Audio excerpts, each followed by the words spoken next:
this time. Ooh. Welcome back, friends and adventurers, to Misty Mountain Streaming. It's me, back again. My name is Rob, the D&D wannabe, your dungeon master for the evening, with a returning cast of characters. This is our first sequel session. How exciting! The story and the adventure continues, in spite of my best efforts.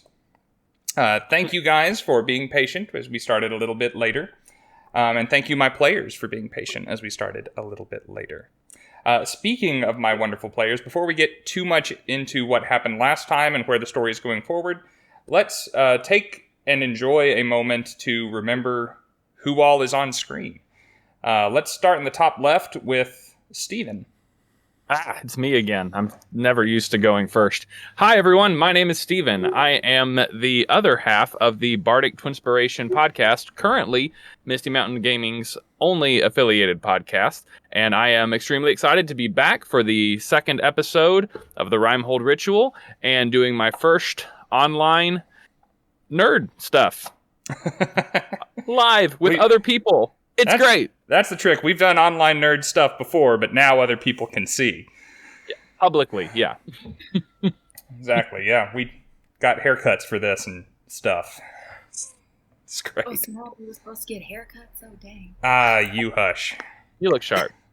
Yeah, I mean, I Our think Neapolitan selves, we're good. I think you should let your beard grow out so that there can be more beard than not beard on the stream, but the hair looks great. Would you? I just shaved that. Yeah. It was pink too, right? How'd you know It grows that? out, it's like cotton candy. I pay attention. Yeah. Well, there's a reason why it's called Papa's Beard. It's cotton candy. That's it. Let's go all the way down to the bottom right then and hear from Jane. Who are you? Why are you back? How did we talk you into returning? Well, I am an adventurer with Misty Mountain Gaming. I have been for a couple years now. I've been playing D&D for about that same amount of time as well. And I just do makeup, and I like doing art and design and any and all things fantasy and fantastical. So I am back here to attempt to be a cleric for all of my crazy fashionable friends.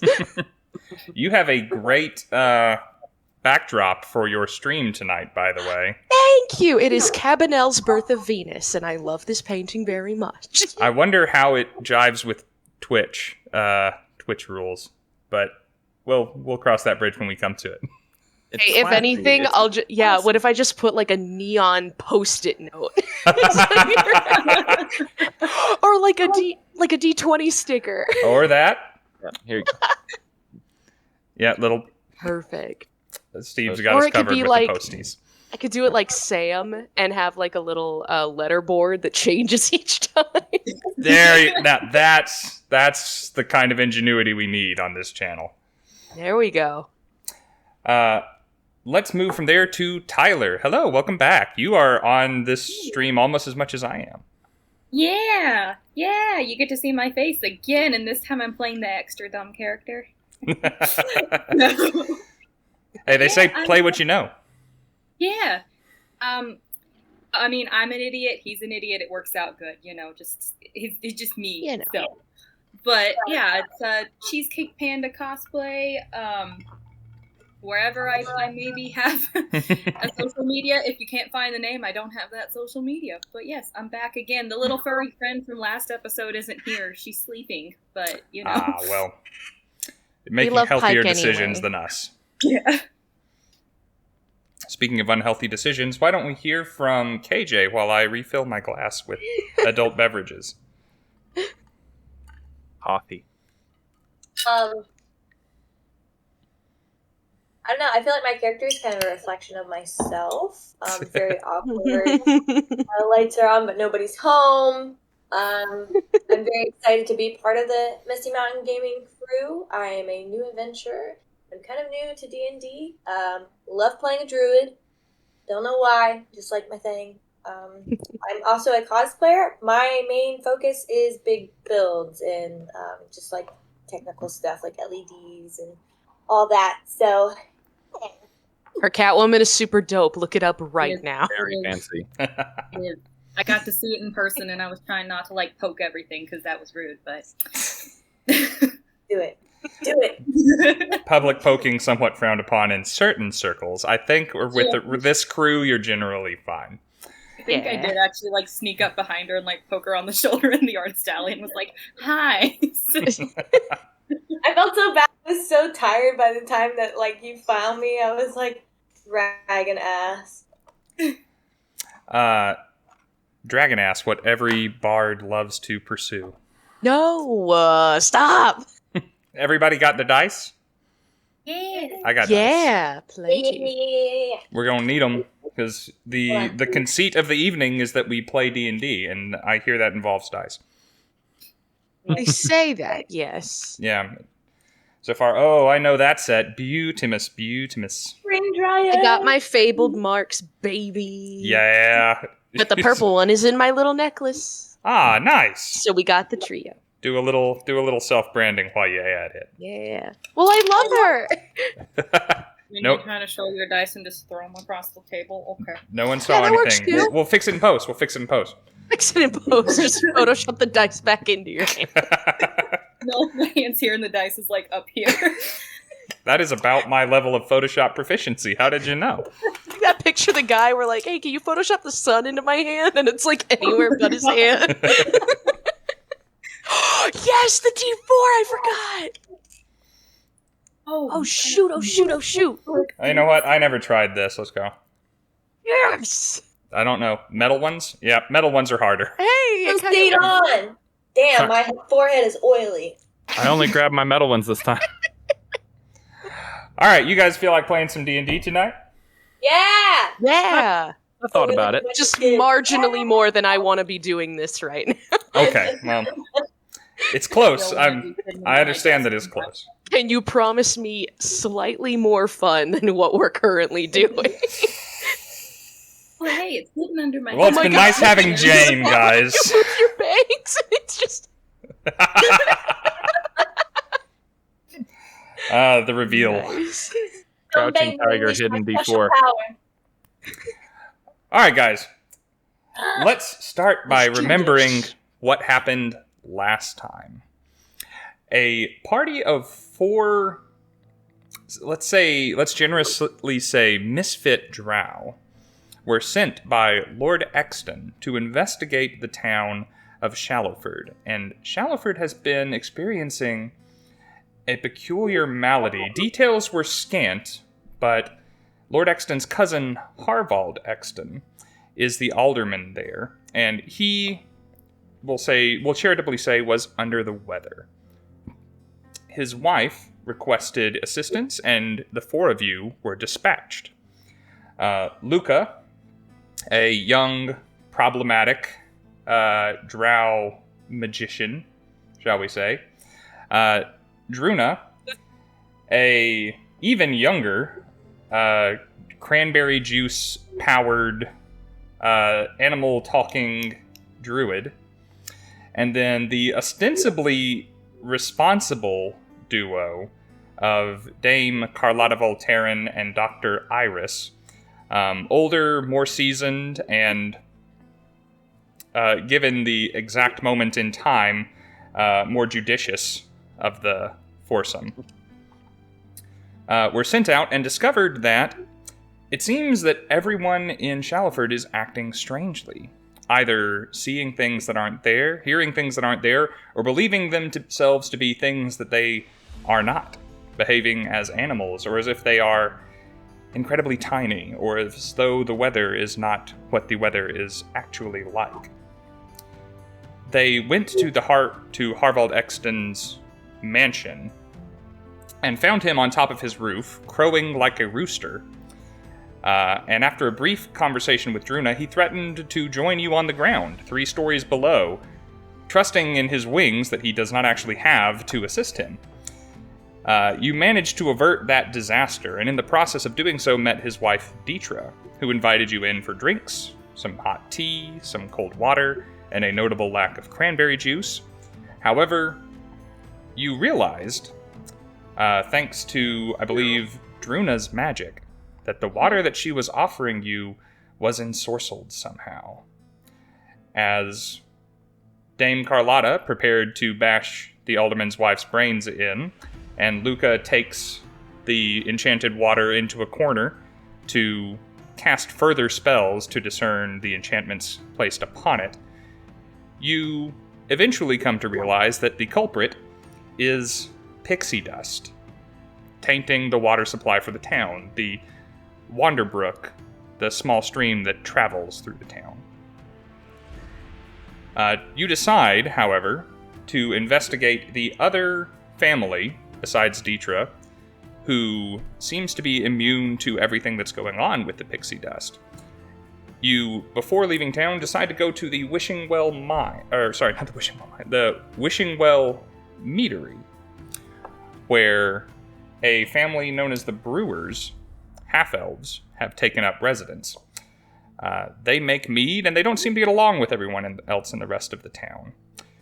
In the process of investigating what might be going on there,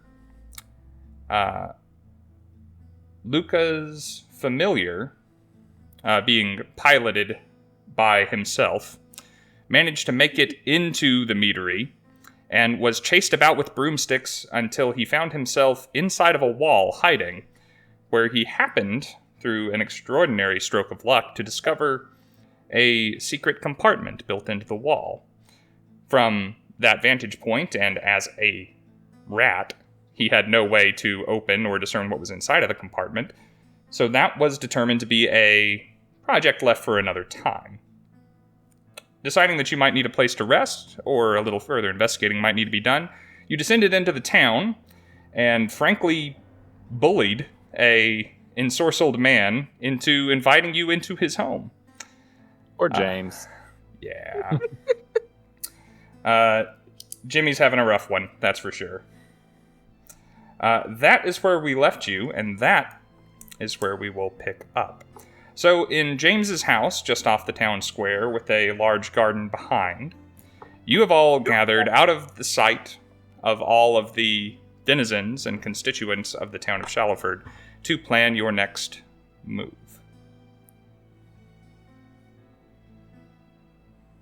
James, What time is it? It is somewhat early in the afternoon. It is in that 2 to 3 o'clock area.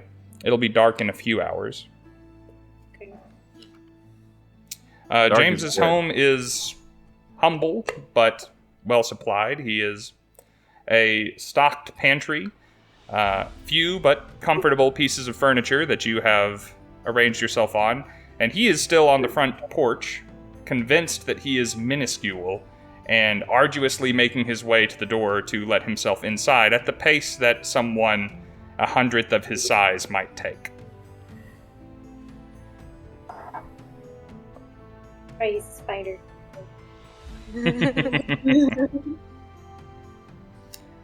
So, what do you choose to do with your day? The obvious choice seems to be to wait until nightfall. I mean, we are all dark elves, so we're kind of at a disadvantage during the day, and I know that some of our spellcasters might have a few spells they'd like to recoup. So, what do y'all think Short rest. about getting a little rest and heading out after dusk? That Well- sounds like a good plan. I would like to spend as little time in this man's house as doesn't feel right. Well, I would certainly feel worse about it if he thought himself capable of using it himself. But under the current circumstances, I don't think we'll be in his way by the time he makes it to the door. You do have a fair point. Druna, how much rest do you think you'll need until you can communicate with animals again? Probably just like a short rest. I don't know. I really need to like wait till this mead wears off. So, Are you not feeling well? No, I'm feeling great, really. I have a little bit of a hangover, but no, I'm fine. Short rest is fine. Right. I know exactly what you need. And he starts rummaging around in his bags and pulls out like a little sack of chocolates and is like, sugar's good, it'll get the blood sugar going. Just have at it. I have so much chocolate, so. Oh, thank you. This is exactly what I needed. Thank you. It's just slightly gooey from riding around in Luka's pocket all day. Maybe one tiny little bite mark missing out of it, one tiny little from the rat, but that's okay. Nothing Druna isn't phased by, though. She thinks it's pure chocolate. She's like, wow, I've never seen it this pristine before. This is exquisite chocolate. Thank you. I would be so worried about handing her sugar if not for the fact that we were about to take a rest. All right, so is the plan for a short rest and just... I don't think anyone has been hurt, or I don't think anyone recovers any spells on short rests in this party. Use detect magic. If it's around... You're full druid, yeah? Druids recover their spells on a long rest. So you need a good hard sleep. That's true. Okay. Yeah. Yeah. I've apparently used some lay on hands. I think I tried to get rid of some people's intoxication or something. You did. And besides, if it's early afternoon, then nightfall's going to be, actual nightfall will probably be at least half that time. More away. You could presumably lay down and do nothing for the next 8 hours if you wished. Just, that will... Yeah. When you take your long rest, will determine when you can take your next one is all. Just going to take one of James's chairs and lean back against a wall, put my boots up on a table, and take a nap. Okay. I fully believe that Dame Carlotta has trained herself to sleep, basically, on command. Hey, you know what? When you got a bunch of crazy kids, you take them when you can get them. Yep. Oh, wait, question. Do drow sleep or do they trance? They trance. Trance, yeah. So, oh my gosh, do we all trance? Mm-hmm. we can long rest in 4 hours. I think. Isn't that the way it works? You guys all get into your trance, and Luka, being the weird one out, is pulling out a whole blanket, and it's just on the couch. We know he doesn't need to do that. It's no, that's just what he does. No. So we're really just going to meditate for 4 hours. So we'll actually be good to go then right around sundown. If that's what you want, yeah. Cool. Quick question. Yeah. So how many spells can I use in one day? That is based on your class and your level. So let's have a quick look at you on Beyond. Yeah. I think I have 7 slots, I think, a day, 4 for first and 3 for second. But it's probably a little different for a druid. So. Nope. Same. Oh, it is? Okay. Same. But you can know a whole lot more. You have 4 first level... Or sorry, you have 3 first level spell slots. And you have not selected your spells on Beyond.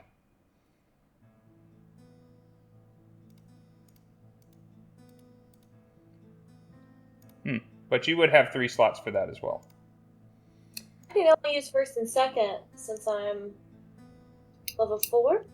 Okay. Right. Yes. 4 level 1 slots and 3 level 2 slots. Okay. Sorry, guys. It's okay. No worries. Make sure you determine for yourself which spells you're carrying around today, because you can only have a limited number of those. You can pick from the full list, though. I got my shoes. Okay, cool. Nice. I'm going manual, my bad. You're fine. All right, so each of you in your own various and highly different ways, get yourselves a long rest. If you've spent any spells, they come back. If you've lost any hit points, which I don't think any of you have, they come back. If any of your class abilities need to be reset, they come back. and we will move on towards evening. So, as the sun is almost entirely set, there's a range of mountains to the north and slightly east, so it gets dark here a little sooner than you would expect back further west where you're from, just because the sun hides itself a little more quickly. As you are surrounded by the dark from the shadows cast by this mountain range, all of you begin to stir and prepare to do whatever it is that you're going to do next that I am very bad at predicting. James has made it fully inside and has curled himself up on his own welcome mat. Oh. The whole time we were asleep, guaranteed, if you listened in the quiet, you just heard a quiet little coming from Phoebe because of a little nose whistle, because my own rats get that nose whistle, so you walk into a quiet room and there's a high-pitched little squeak running through the room. Bless it. Alright, Okay. Who of you is the first to wake, you imagine? 100% not me. Probably Dame. Yeah. She's fairly regimented, I suppose. So 4 hours on the dot, she snaps out of it, gives herself a little stretch, nudges Luka with her foot, because for some reason I'm picturing Luka on the floor. I don't know why. Next to the couch, not on the couch, but Yeah. in the floor in front of the couch. And slightly Just lean underneath. onto My it. foot, Yeah. check out the window and see that it's finally dark out, and I can finally take my hood off and go about rousing the others before very cautiously, overcautiously stepping over James on his floor mat. He seems to, it's probably early for the humans to be going to sleep, but I think his trip exhausted him walking that far. Plus, you've given him nothing to drink but mead. So, yeah, and everyone else was doing it, so he's asleep on the rug. Okay. I reach into my pocket and I take out 5 silver and just leave them on the mat next to it. Oh. The price of the room. Mhm. Shall we? To the river, I believe. Yep, I think that's where we're supposed to go. And Luka, you said there was a passage that you as Phoebe weren't able to access before we left, right? Yeah, at this point everybody else is wide awake and he's still it's only been 4 hours, so he's still sitting on the floor fully bundled up, Mm-hmm. hat next to him, just but yeah, there was a little chamber inside one of the walls. I mean, it's a factory, a meadery, there can't be many people there at night, can there, if we wanted to go back? Do you want to go have a look before we wander off upstream? Perhaps. I mean, You which want to go have a look. Okay, I understand. Well, it The could be inquisitive worth it. mind of the higher learned.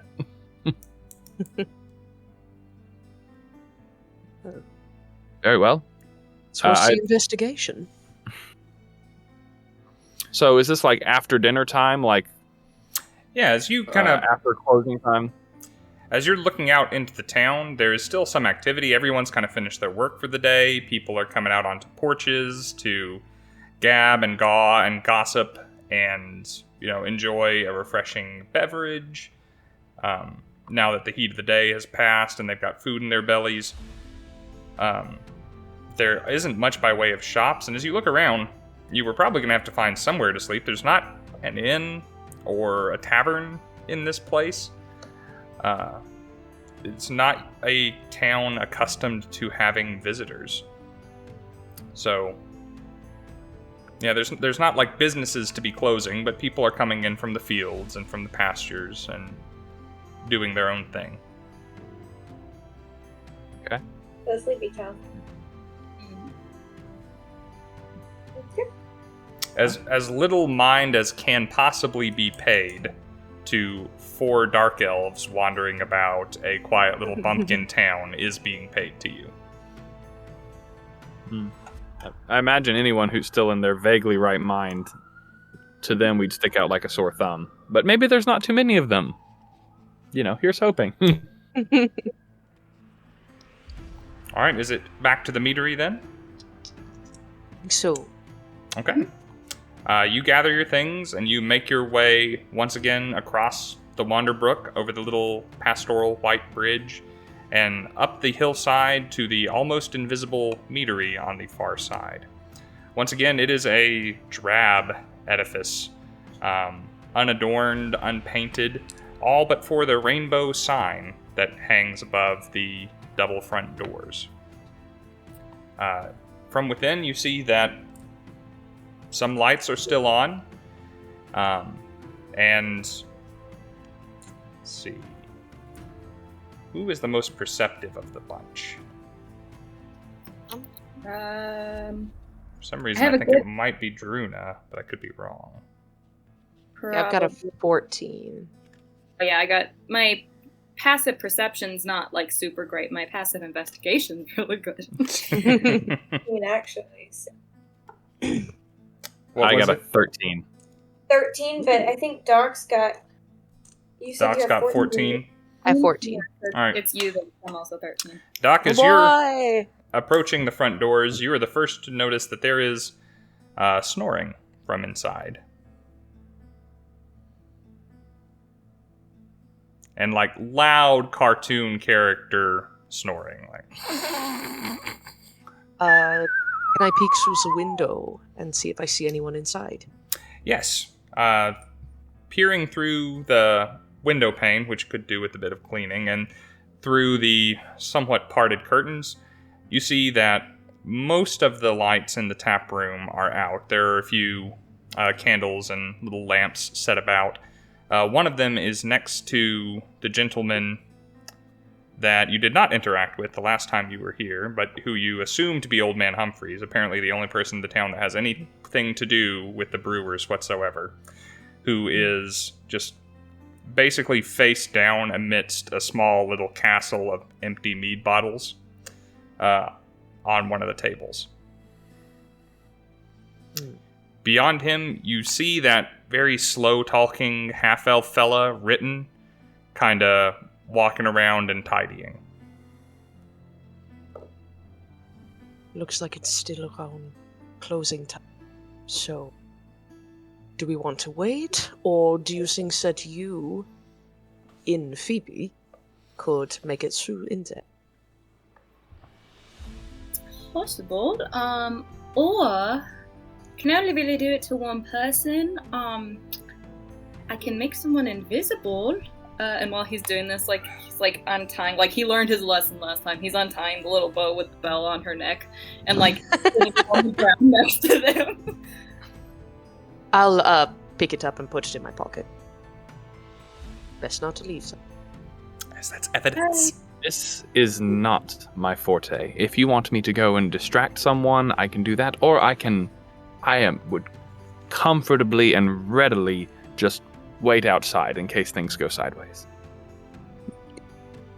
Well, I could always go back in Phoebe, but she can't really open the door or anything like that. She's really small. But I mean, I could make myself invisible, or maybe I could cast it on 2 people, and 2 of us can be invisible and kind of sneak in there and be kind of stealthy if we think it would work.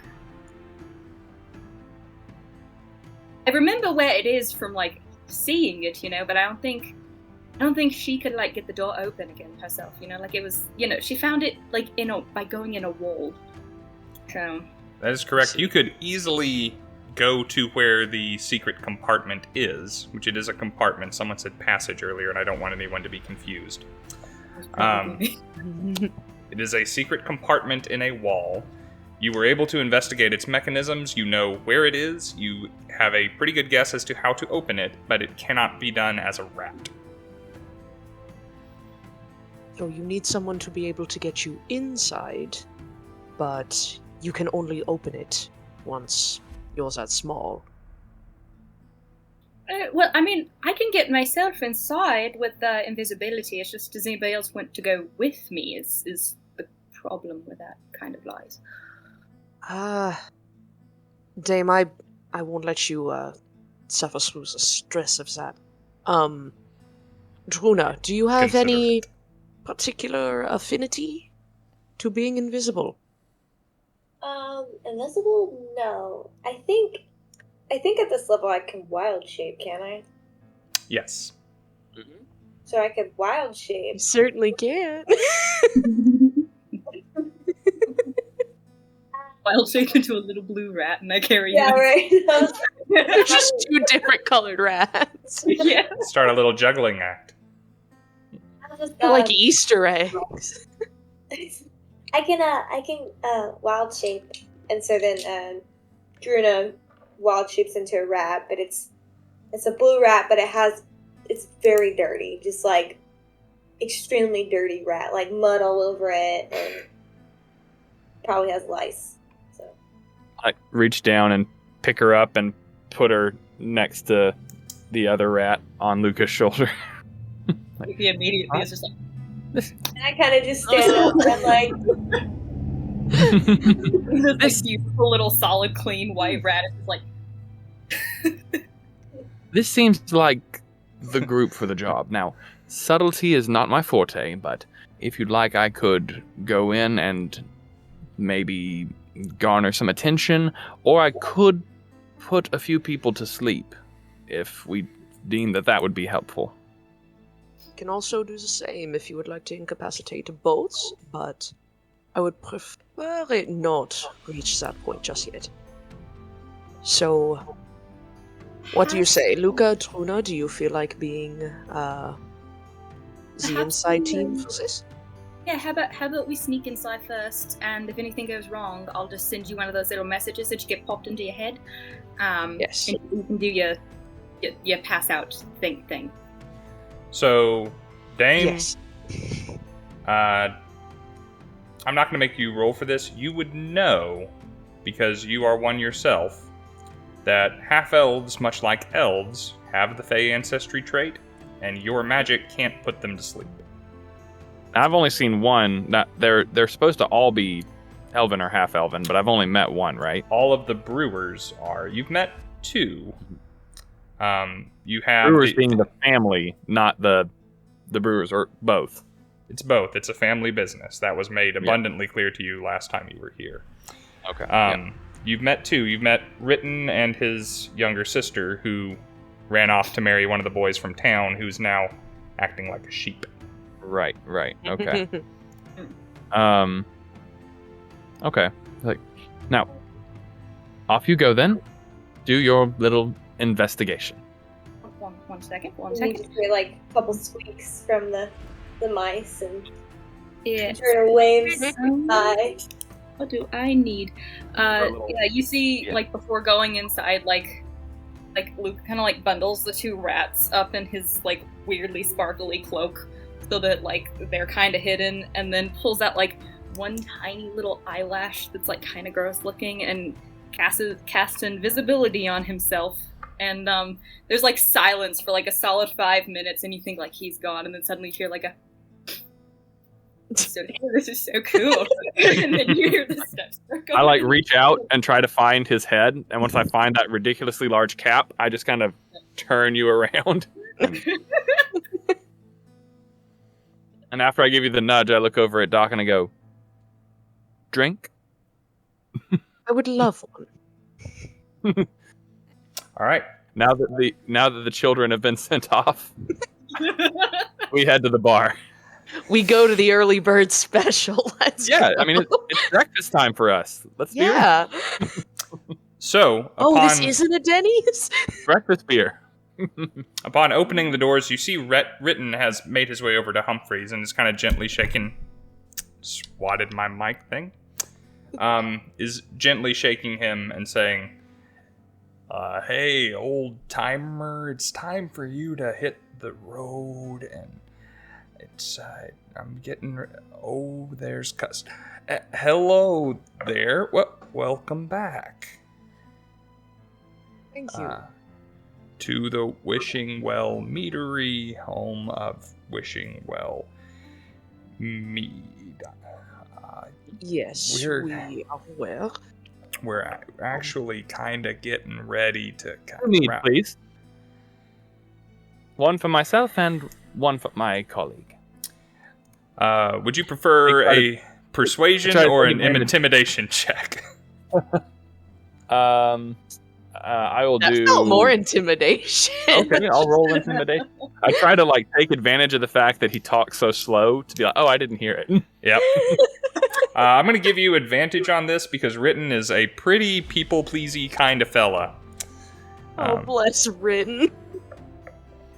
He's just No, there don't- for the ride. Don't feel bad for Ritten. Ritten is just a tax upon all of our times. That he is. I got a 19 after advantage. Okay. Yeah, two Good. leads. Right. Thank you, Ritten. Have a seat where I'll bring a lamp over. Or would you like a lamp? I think you might be a little light averse or something. I'll get No, you no, no. some. We can see just fine. Thank you. Okay, mead and no lamp. I'll be right back. And he goes off to get some mead.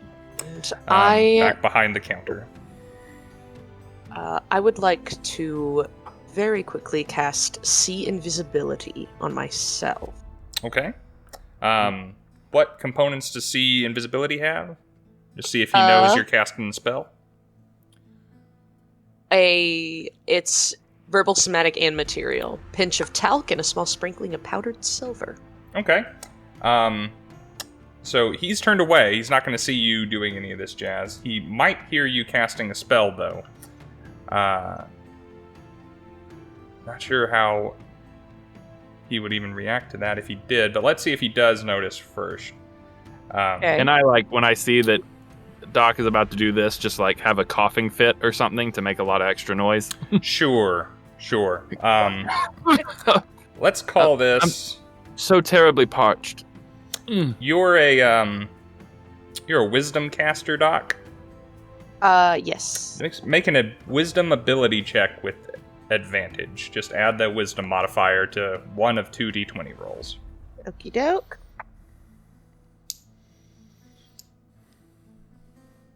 Ooh. Let's see. Is that the... Wait, so wisdom plus proficiency, or would that just be a +2, or... If your wisdom is a 14 or a 15, just add +2, please. Okie dokie, then that is a 10. That is a 10. All right. It is not a difficult thing to do. Just, Ritten is doing other stuff. Ritten turns around and says, I'm sorry. Did you say something? Or did you know? No, sorry. She just isn't quite used to the air out here. Oh, well, the mead'll fix that. Right. I'll be right back with the mead. You are correct. We're hoping so. So he will continue to busy himself with that. As you do, though, you notice him do a slight double take over his shoulder, and then keep going. And you get the spell. Can I off. see Luka? Yes, I'm assuming Luka has followed you in while you had the door open, and I don't know. slipped He likes to inside. not move, apparently. He's in the Still corner. posing, right at the door. Yeah, in the doorway, just holding 2 rats in there. Intimidating. All right, so all of you see this, but this is especially pertinent, I assume, to Luka at the moment. From the tap room, there are 4 doors. 2 of them lead to the courtyard, which y'all have been to before, and that's where the wishing well is, the titular well. And then there is a door to the right. No one has opened that door. Then there's a door to the left that seems to lead to a production area of the meadery where you were chased around last time. All these doors are currently closed. A rat can slip underneath. A Luka cannot. That I know of.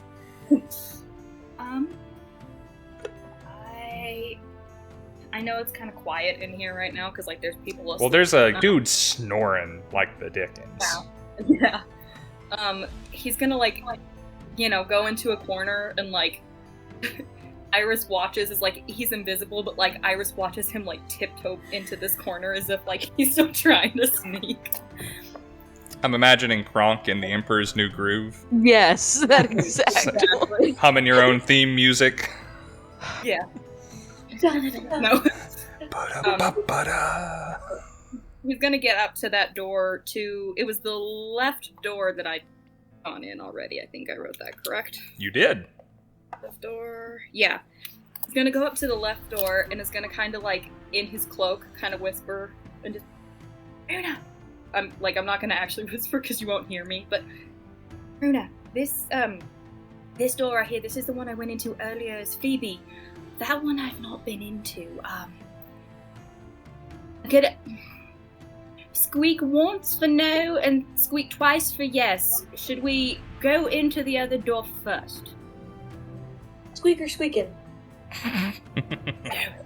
So he's gonna, like, go open the other door, like he can be seen. He's gonna kind of, like, wiggle this little blue rat out and be like, I can't go in there with you because I think they will. Well, if I do anything, I'm not invisible anymore, which means I can't look through Phoebe. Good luck. And it just kind of, like, sits her in. Tears. No, little rat. I imagine Iris, like, thinking he knows the plan. Watch Luka sneak over to one door, have a whispered conversation with his lapel, and then cross the entire floor to the next doors. I'm thinking back to that moment where Dame looked at the two of them with the rat on his shoulder and said, I think that's the dream team. That's just kind of rolling over in my head again. It's like, yeah, Doc, I think you do need that drink. Sooner the better. To add further worry as a player, Nightmare team. Remember earlier when I said I have no dexterity? Ah, yeah. and I have to sneak. Anyway. All right. We're in danger. So we'll I'm in danger. we'll address Druna in a second. I want to know what Luka is up to now. As soon as you drop Druna off, are you waiting by the door in hopes that some information comes back? Are you off doing your own mission? Or what is Luka up to? Before, like, gently, like patting her under the door, like, she can definitely get under that door by herself just fine. Oh, yeah. But, like, he's still, like, just kind of, like, nudging her little butt down under there. Mm-hmm. You're like, I'm gonna go get into the other door because you're smaller, you know, like, you can sneak back under there. I'm gonna go get into the other door and just wait inside the other room for you, okay? It's that door over there on the left. You, again, squeak once for no, or twice for yes. Do you understand that I'm going into the door on the left? Who, me? Yeah, Yep. for Druna. I thought you were talking to No, the other blue rat. He started talking to Phoebe again. Squeak twice for yes. Squeak, squeak. They're color Okay. coordinated for Luka's convenience, not there. Yeah. You got this, superstar. Have at it. And he, like, sits her down and then, like, is gonna go try to sneak into the other door. Okay. So, I will give you the credit. All of this has happened while Ritten was fetching mead for Doc and Dame. Luka, you are an intelligent boy.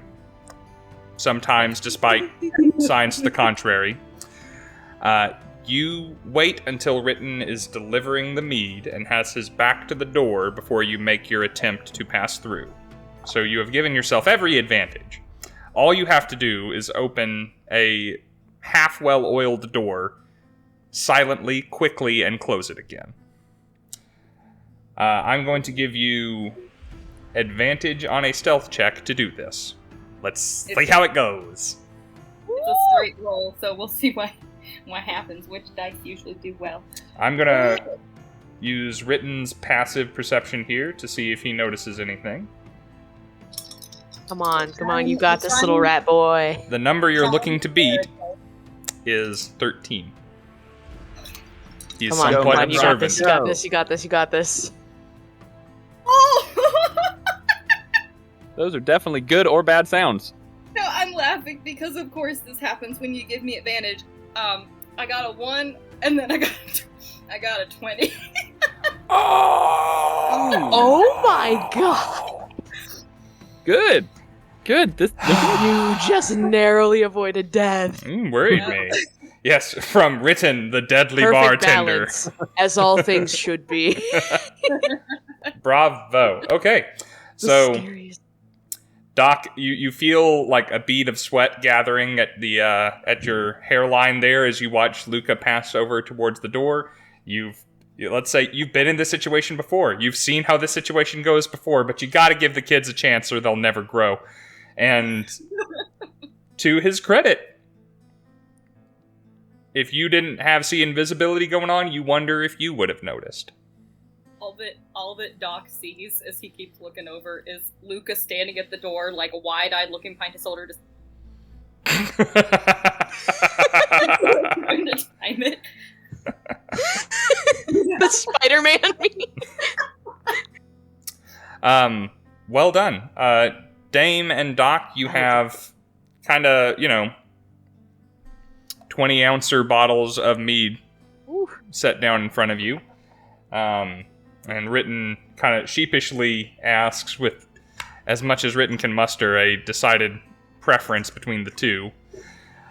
So, you guys just having the one, or are you like starting a tab, or? I think just the one should be fine. Thank you. And I'll look to Dame. I've got this. How much was it again, sir? Rob forgets what he charged last time, so we'll say it's a silver for the pair. Then I will put down a silver coin. All right, he will take it and say, just the one drink and a lot of conversation. We've got a lot of catching up to do. We do. Okay. Don't feel obligated to sit in on our conversations as well. If you need to tidy up, Yeah, we're just looking for a... I'm gonna do that. Thank you. He'll wander off. He'll kind of take the cup after that and just be like... Well done. Iris, how are they doing? By some incredible chance, Luka actually passed through the door, and it looks like Druna is nowhere to be seen as well. So, kind of surprising, but it's going well. Yes. Well, good. Well, maybe I'll get to enjoy at least half of this. We can hope. It's definitely in their court now, but I can see Luka as well, so I'll try to keep tabs on if he comes back. All right. Just let me know when the cause for concern begins. Be sure to. Love and how I'll it's give her just a little cheers on the edge of her glass. Love how you threw in a when and not an if. Calculated. Yep. All right. Even that's generous.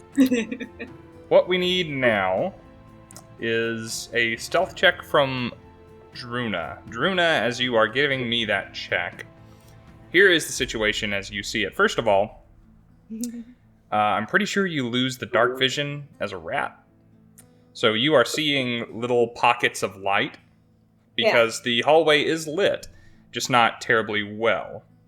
Okay. It seems like you're in a very short corridor that hangs very sharply left, about 15, 20 feet in front of you. Just quick, Rob. It's the familiar stat, so they may be a little different, but I have the rat familiar up, and it says they have 30 feet of dark vision. Oh, rats do? Ooh, that's clever. That's what it says for a familiar. Okay. I'm not sure for a regular rat. But I think they use the same. I just knew that she would be losing her personal senses, but if a rat has dark vision, hell yeah, let's go. 30 feet. So you can see kind of shades of gray to the end of this hallway. It looks like there is more light around the corner, and there is a door directly ahead of you. There is nothing on the right or left wall, but that door going ahead. That door is slightly ajar, And why don't you throw me a perception check after you tell me what you got on that stealth roll? A D20? Mm-hmm. Okay. Ooh. I got a 4 for the stealth. Okay. Luckily, you are currently alone in the hallway. We'll see if that changes. And perception? Mm-hmm. I got a 20. A 20. Okay. Your little rat ears detect that you are not alone in this corridor at large. You can hear, to what a rat sounds like little feet, or to large feet, but to Druna would sound like little feet scampering back and forth around the corner. You also hear fairly distant voices. They're too distant to make out what they are saying. Sounds like older voices and maybe children giggling. Huh. Okay. So I'll go ahead and go down the hallway and kind of walk up to the door just a little bit and try to peek my little rat head inside. Okay. You cross the turn in the hallway to make it to that door, and as you look down, you see that there are lanterns, little lamps, hung on the walls about every 20 feet or so, and the hallway itself goes down 60, 70 feet, with doors lining the hallway right and left, alternating all the way down. You can see that many of these doors are open, and that there are half-elves of varying generations, just kind of moving lazily or excitedly running, depending on the age range, between these places. And there's, like, kids with toothbrushes sticking out of their mouths, one of them's chasing one another with a pillow, halfway in and out of its pillowcase, and a mother in a nightgown, like, clutching it to herself, chasing after them, trying to get them ready for bed. And so far, no one has paid you any mind. As you look into the room with the door that is slightly ajar, you see kind of a cozy little apartment, something that would cost way too much money in New York, that is it's basically all one room, where there is kind of a sitting area, there is a eating area, and there is a sleeping area ahead of you. You are entering this space just as someone is opening the door further to come out, and a bare half-elven foot almost steps on you as it comes out. You are looking up at a half-dressed half-elf, somewhere pushing into his 60s and 70s, who has, like, half of his face is covered in shaving cream and the other half is clean shaven. Says, "What? Rat! Matilda! Matilda, get the broom! Rats are back!" And he reaches down and tries to grab at you. Make me a dexterity check, or acrobatics if rats have it. Go, rat, go. Got this. This one, I have 19. 19? That's good. He got a 16, but you are quicker and more agile. As soon as he goes to reach down, you bolt. Do you bolt down the hall or the way you came? And bolt down the hallway. Okay.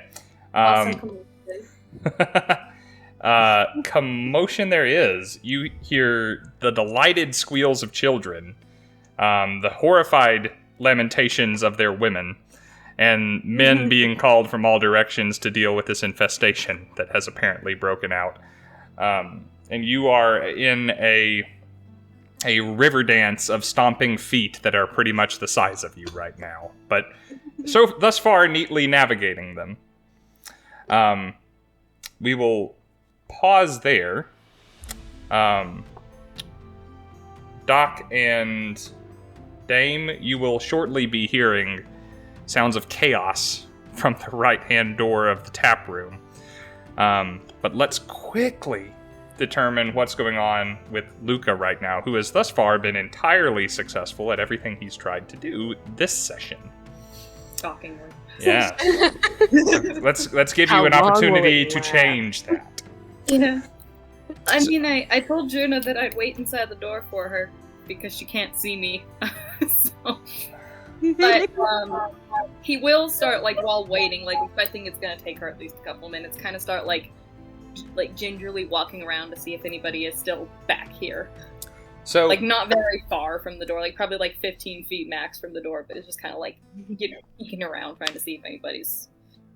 the majority of the meadery of this production area of the facility, is also all one large room. There's kind of a half wall behind some large vats, and beyond that is kind of a bottle blowing area, a glass blowing workshop, and it is on the opposite side of that wall that you had found the secret compartment earlier in the day.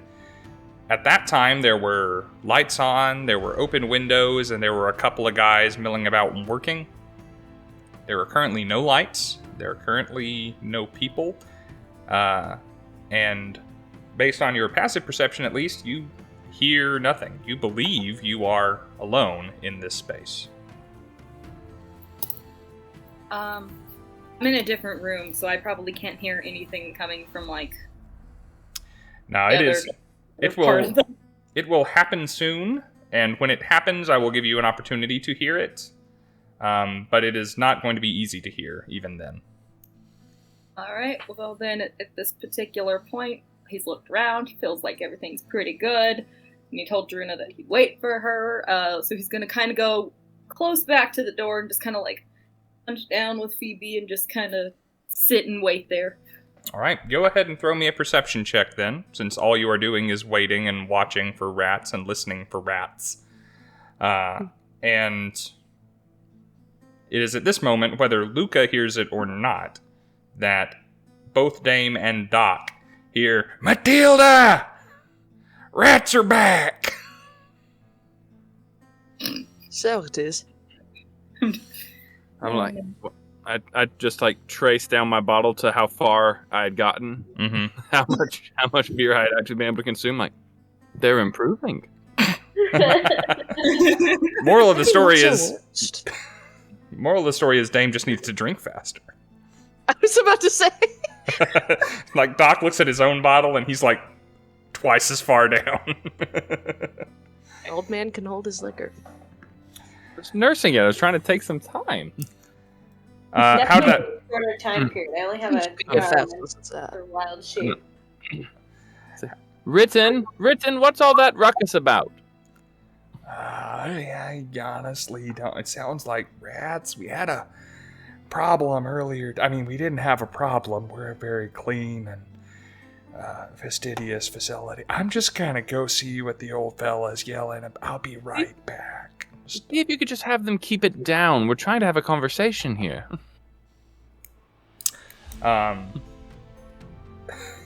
Yeah, he'll start making his way in that direction.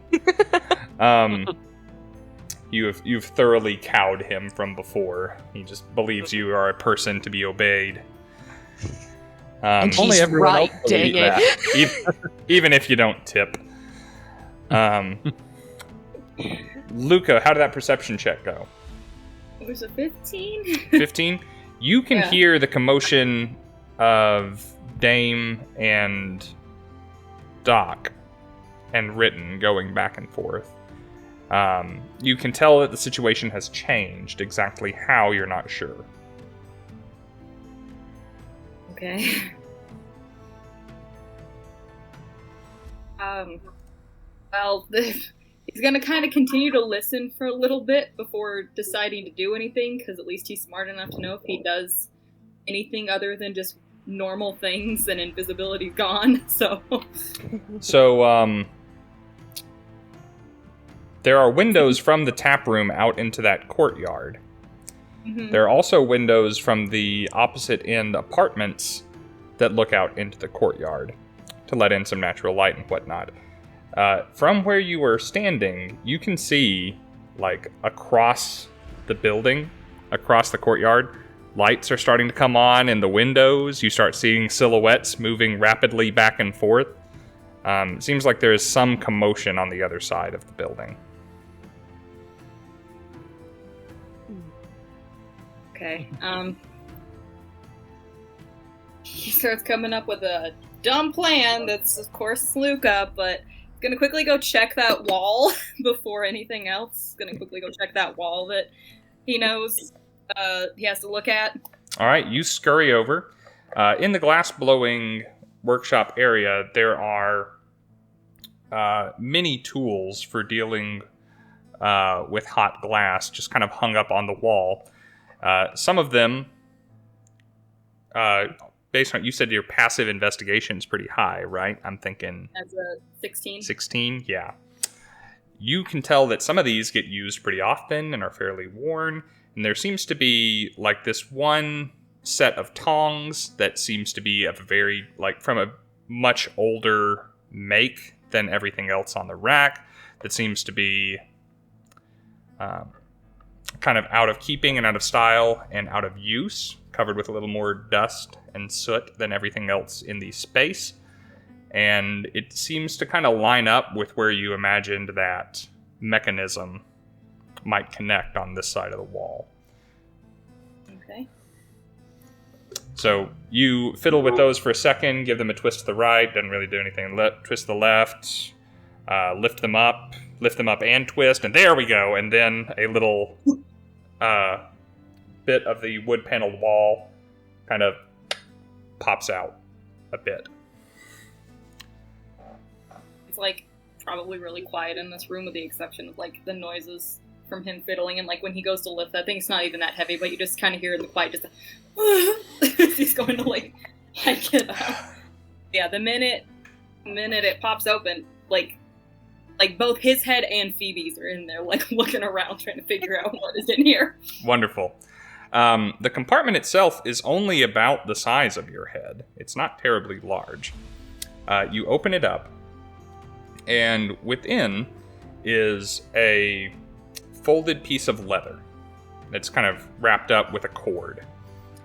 And I'm assuming that you take it out and begin to extricate whatever is inside. And it seems to be a damaged piece of paper. But it's damaged in a very particular way.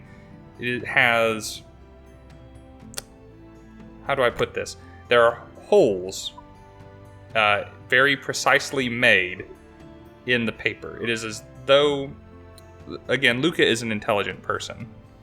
It seems to be a key of some kind. You would put this piece of paper over another piece of paper, and words would be revealed, and things would start to make sense.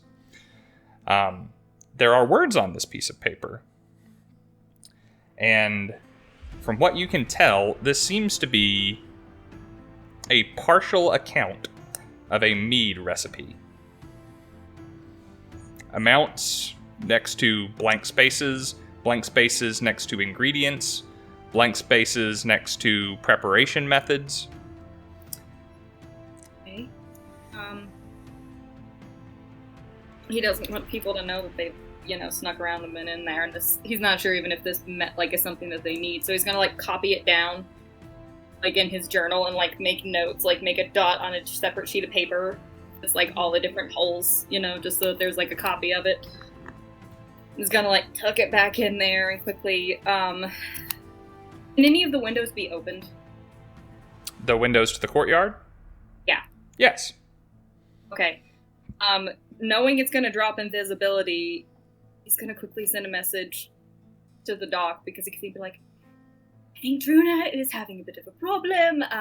I'm done in here. I'm going to help. And that immediately drops invisibility to cast another spell. So he's going to start trying to, open the window so that he can get out to the courtyard and, run across to the other side.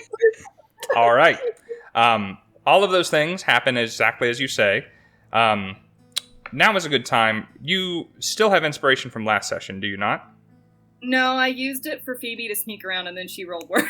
Okay. So. It is wonderful that you have already mentioned last session that you have a journal that you are constantly writing and doodling in, and it has come to help you in this particular instance. So you can have inspiration for role-playing in a way that made you prepared for the circumstance that you find yourself in. Now is a good time to remind Rob of who does have inspiration. KJ, I think you had some from last session that didn't get used. Yes. Okay. And thanks to our lovely viewers in the chat, Jane and Steven have been awarded inspiration throughout the week. They were awarded inspiration thanks to channel points from viewers like you. So, all of us are currently weaponized for the time being. So remember that if you wish to particularly succeed in an endeavor that you are going to be going for, spend that inspiration, get a second d20, have a higher chance to succeed. I give it out reasonably often, and the chat will probably give it out more. They do have the option to spend their channel points to give me inspiration, but I'm much less lovable, so I doubt that will be taken advantage of, and it's more expensive than giving it to you guys by design. So, Yeah, but if you really just want to see a character die, that's your opportunity. that's just me. That's why you make such a wish. Yay! That's why Ritten is secretly packing a Holy Avenger behind the bar over there. Right. He may talk slow, but he moves quick. That's it. Oh, written. All right. This does take Luka a moment. So before Doc receives this message, Dame, Doc, and Luka are all going to have a chance to do a thing. Let's start with Dame and Doc. You guys have realized that stuff is going down. You have sent Ritten off to investigate. And in this moment where you are alone in the tap room with Humphreys, what do you choose to do?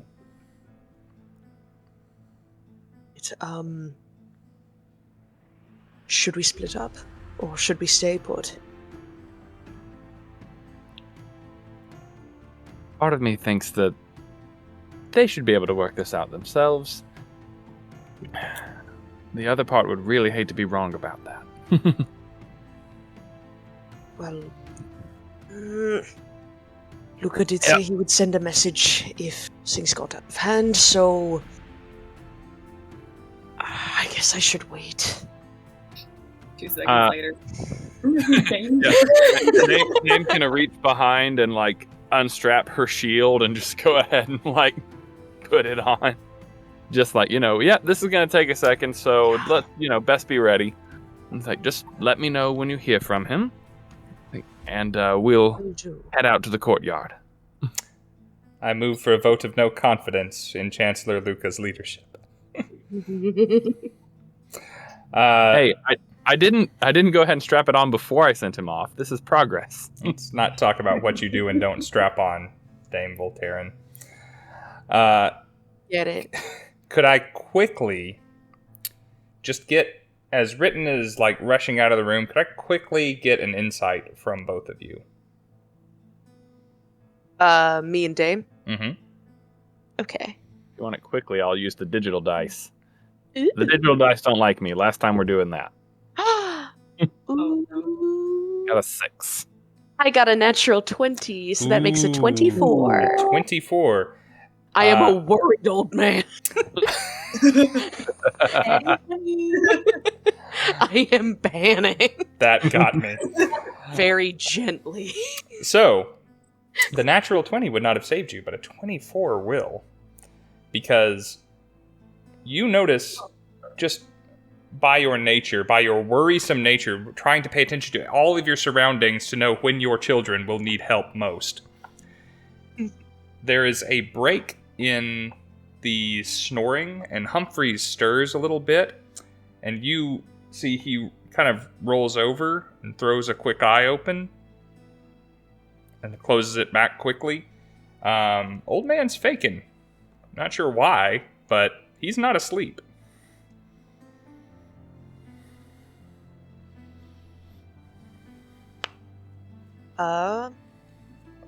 When I glance over, I'm going to take my glass and kind of lean in close to Dame, as if I'm about to whisper to her. Mm-hmm. And to make it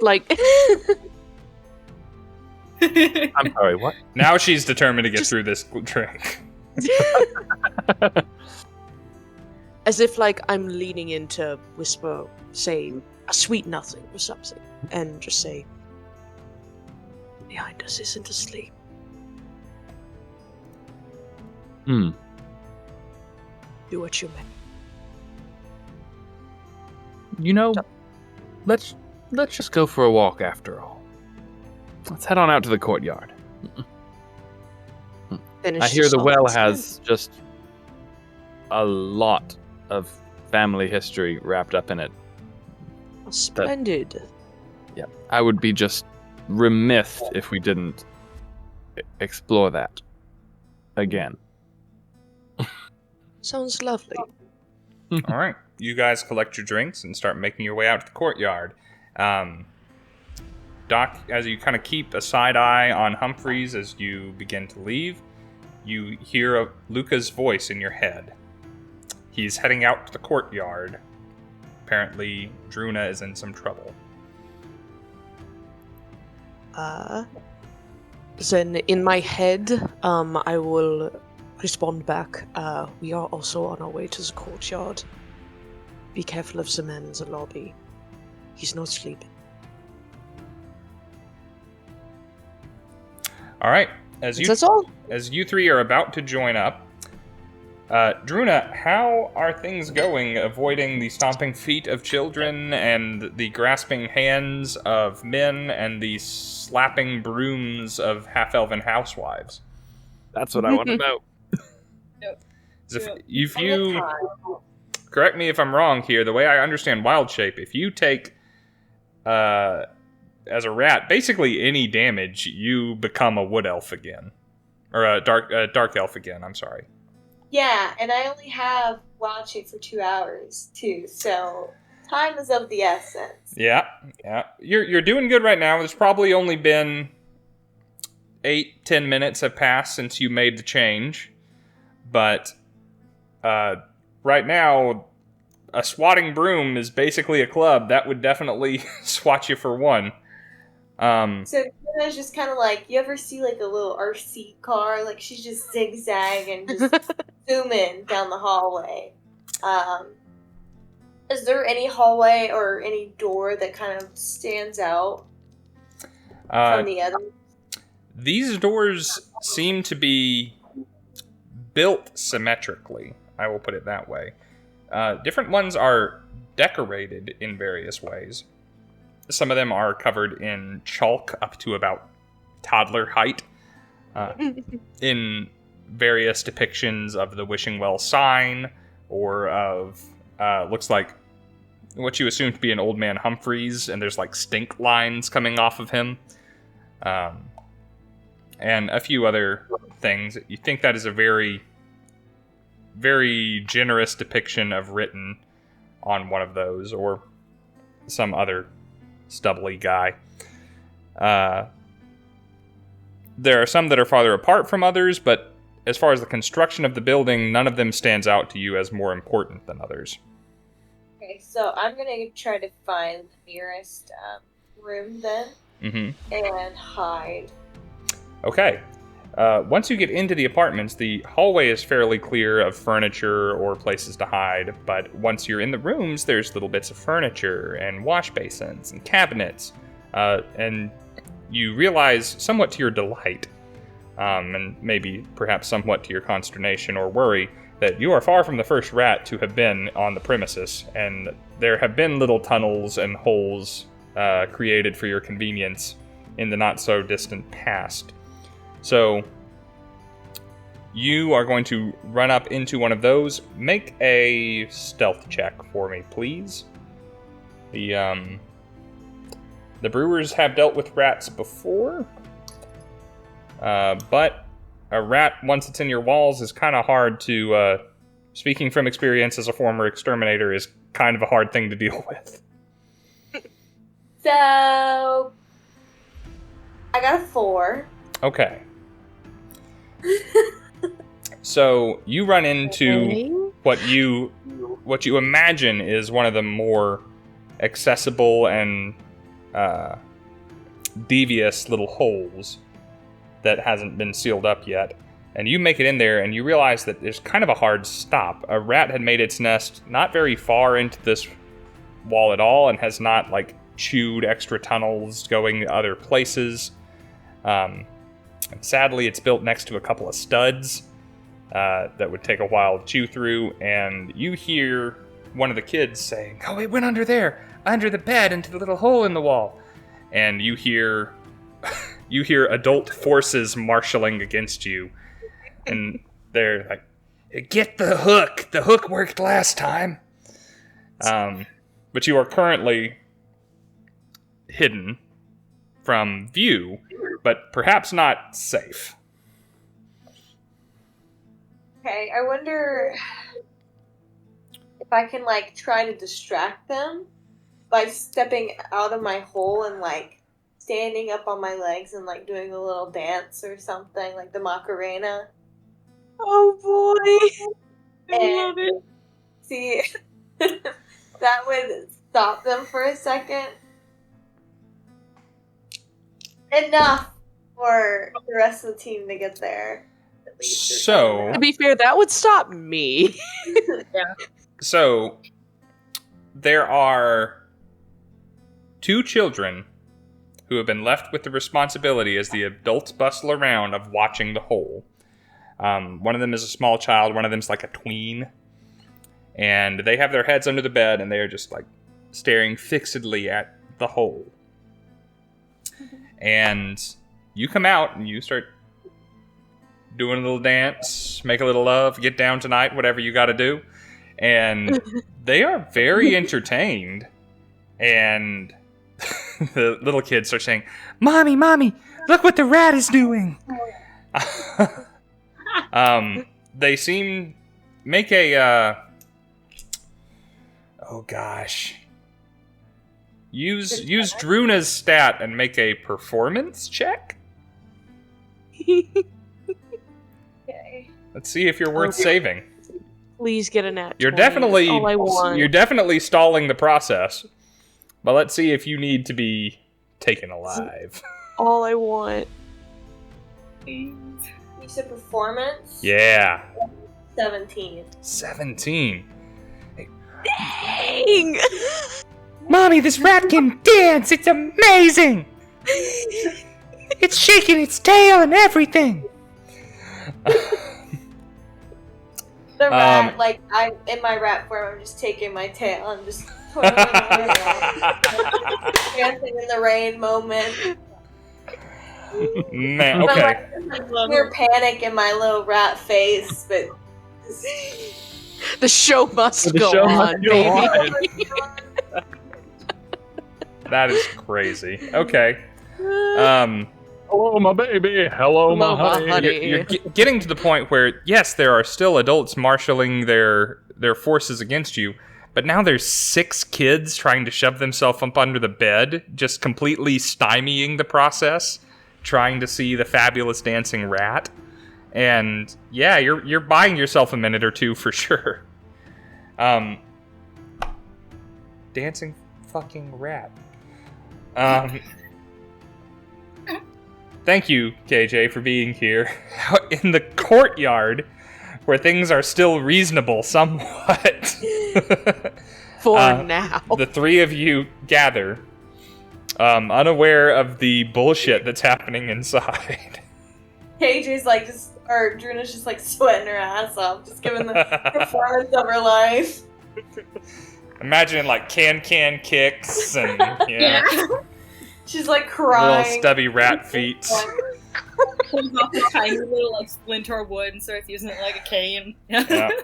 A Fortnite dancer too for the kid. Yeah. She's like, The image of a rat just like crying as it tries to entertain 6 kids by doing like the can or the little, Look, Hat and we've cane all been dance there. I'm sure is that's how killing most me. like birthday performers feel.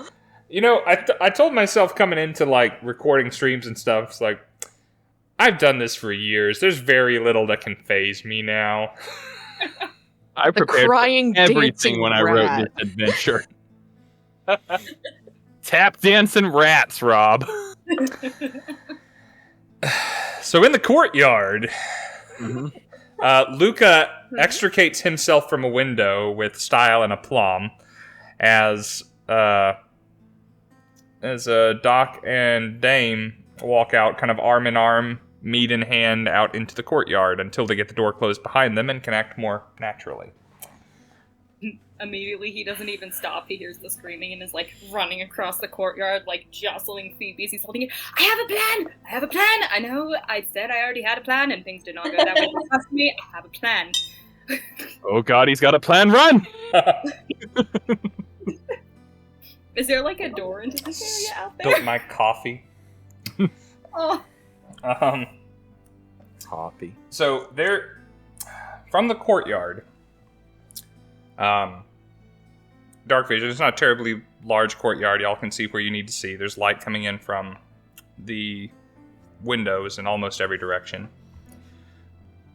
It is a simple courtyard with a few little trees and bits of nice shrubbery to decorate it. A little plaque on the wishing well, the old stone well. There are doors from the courtyard to all 4 sections of this building. Remember, it is an interior courtyard. It is completely walled in by other parts of the Meadery. There are doors kind of to the middle of the opposite wall from where Luka is coming, to where Druna knows there are apartments, but the rest of you are only seeing this from the outside. There are doors on the far wall from where Doc, Iris, and Dame are coming.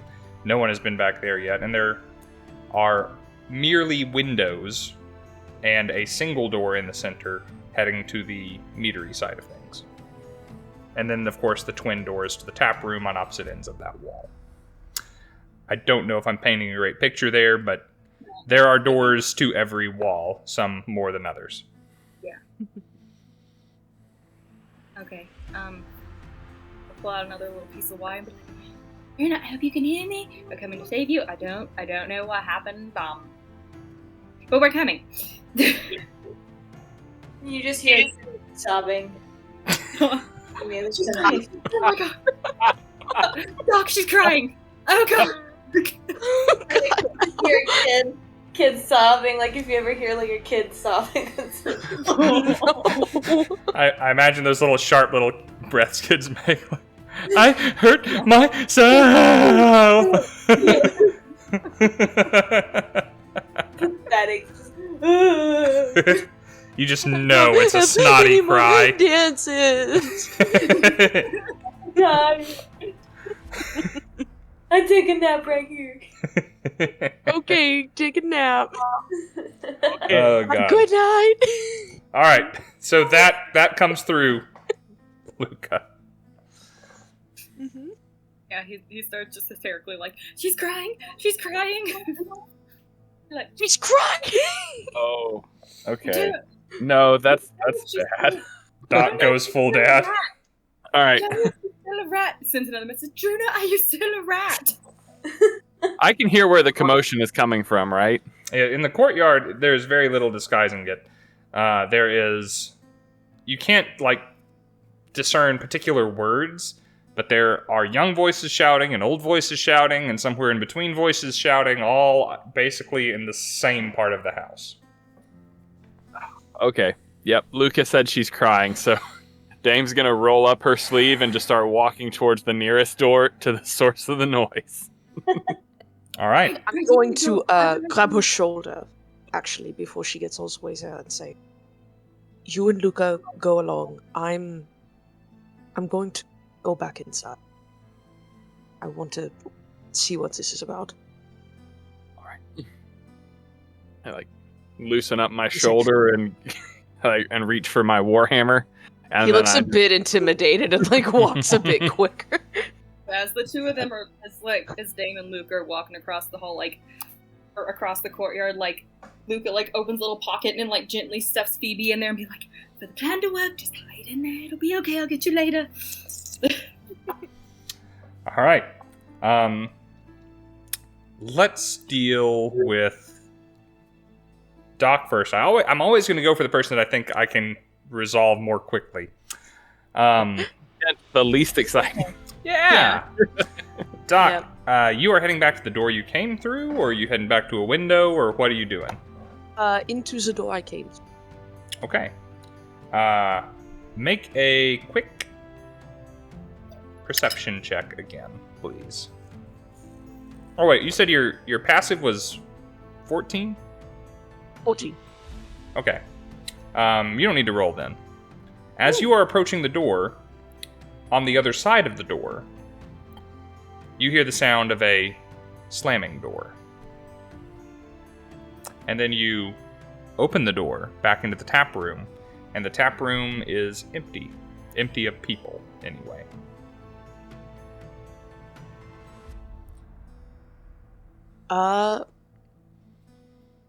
Do I see anything left at the table where that old man was sleeping before? All of the bottles are still there, as though nothing there has changed. The old man is gone. To the left of you, of course, is the rest of the wider room. The doors leaving are a little bit far away and back on the opposite side of the room. Door to the right seems to be pretty much as you left it. That slam sounded pretty close. Not far to your right is the door that Luka had gone through a little earlier that led into the production area of the Meadery. Then, without much thought, I'm going to run through that door. Okay. You do so. It's not locked. It's not anything. You throw it open and look in. Give me a perception check again, please.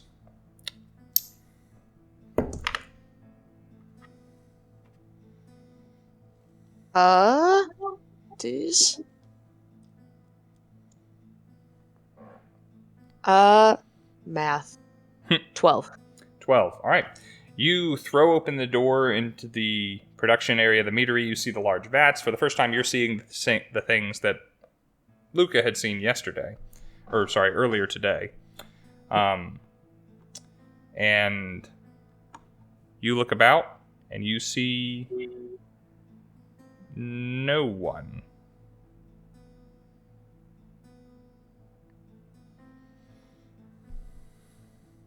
Oh. Is it, still dark in here? Yes. I mean, I can see fine. There's a little bit of light coming in through the windows, like the one that Luka moved through, but there are no sources of light. Then, how big does this room look? It goes back about 50 feet, maybe 60, and it is roughly 30 feet wide. Most of it is taken up by 3 large vats, like over 10 feet tall and probably as big around where the meat is produced. You see kind of a workshop area on the far end of the room. Your dark vision is allowing you to see better than most people would in this space. But am I still picking up anything from see invisibility? how long does that spell last?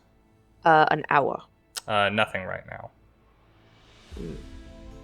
Then I'm going to carefully walk into the middle of the room, and I would like to cast Fairy Fire and see if anything in the vicinity happens to light up or become marked. Okay. Fairy Fire is what? 20 foot? 10 foot radius? 20 foot radius? 20 in a cube area. Okay. There's several 20-foot cubes, potentially, in this area. I think I'd cast it, You want to throw it, like, more of the deep back into the half room? of Or, the like... yeah. Okay. Try to get a little distance. Alright, you mark the spell. And a little firework of what color do you like? Violet. And a violet firework basically goes off near the ceiling of the room, and little motes of light gently float down and settle on everything in the area, and they start casting a little light on the back half of the room, and since you have dark vision, that is fully illuminates it to your eyes. And you see nothing new. However, with the casting of a spell, you hear something behind you. Something unseen has jostled, shifted. You hear the sound of wood scraping on wood. I whip around. Okay. Make me a perception check with advantage now. Okay. Please roll well for me. I love you so much. Ooh. 21. Okay. Much better than last time. Must say, very well hidden back behind a couple of kegs. Old Man Humphreys has secreted himself to a spot where you think he may have gone unnoticed for as long as he cared to, except that he was startled by the showmanship of your spell and kind of flinched, adjusted himself, started in some way, and pushed one of the kegs across the floor a little bit. And you catch him as he's kind of correcting it and putting his big white woolly head back down below the level of some kegs. So then I'm going to turn around and, keeping a small mote of that violet light in one of my hands, I'm going to walk over. I think you've traveled a bit far beyond the bar, sir. He slowly extricates himself and kind of nearly tips over in a fashion that suddenly occurs to you, as insightful as you were, as performative. It says, "Hey there, friend. Is the facilities around here?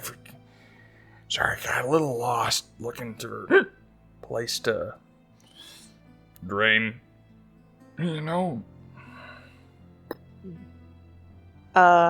Instead I'm going to move towards the door and stand in front of it with some mote of light. Say, we can talk as gentlemen here, sir. Couldn't sleep in there? Make a persuasion check for me, please." Ooh, that's a new one. Something he's not good at. Let's go. Ooh, a 7! Wait, can I use my inspiration? Sure. Yeah! Okay. Please. Okay, 12. Okay. I'll take it's flat either way. But with my modifier, it's a 12. All right. He,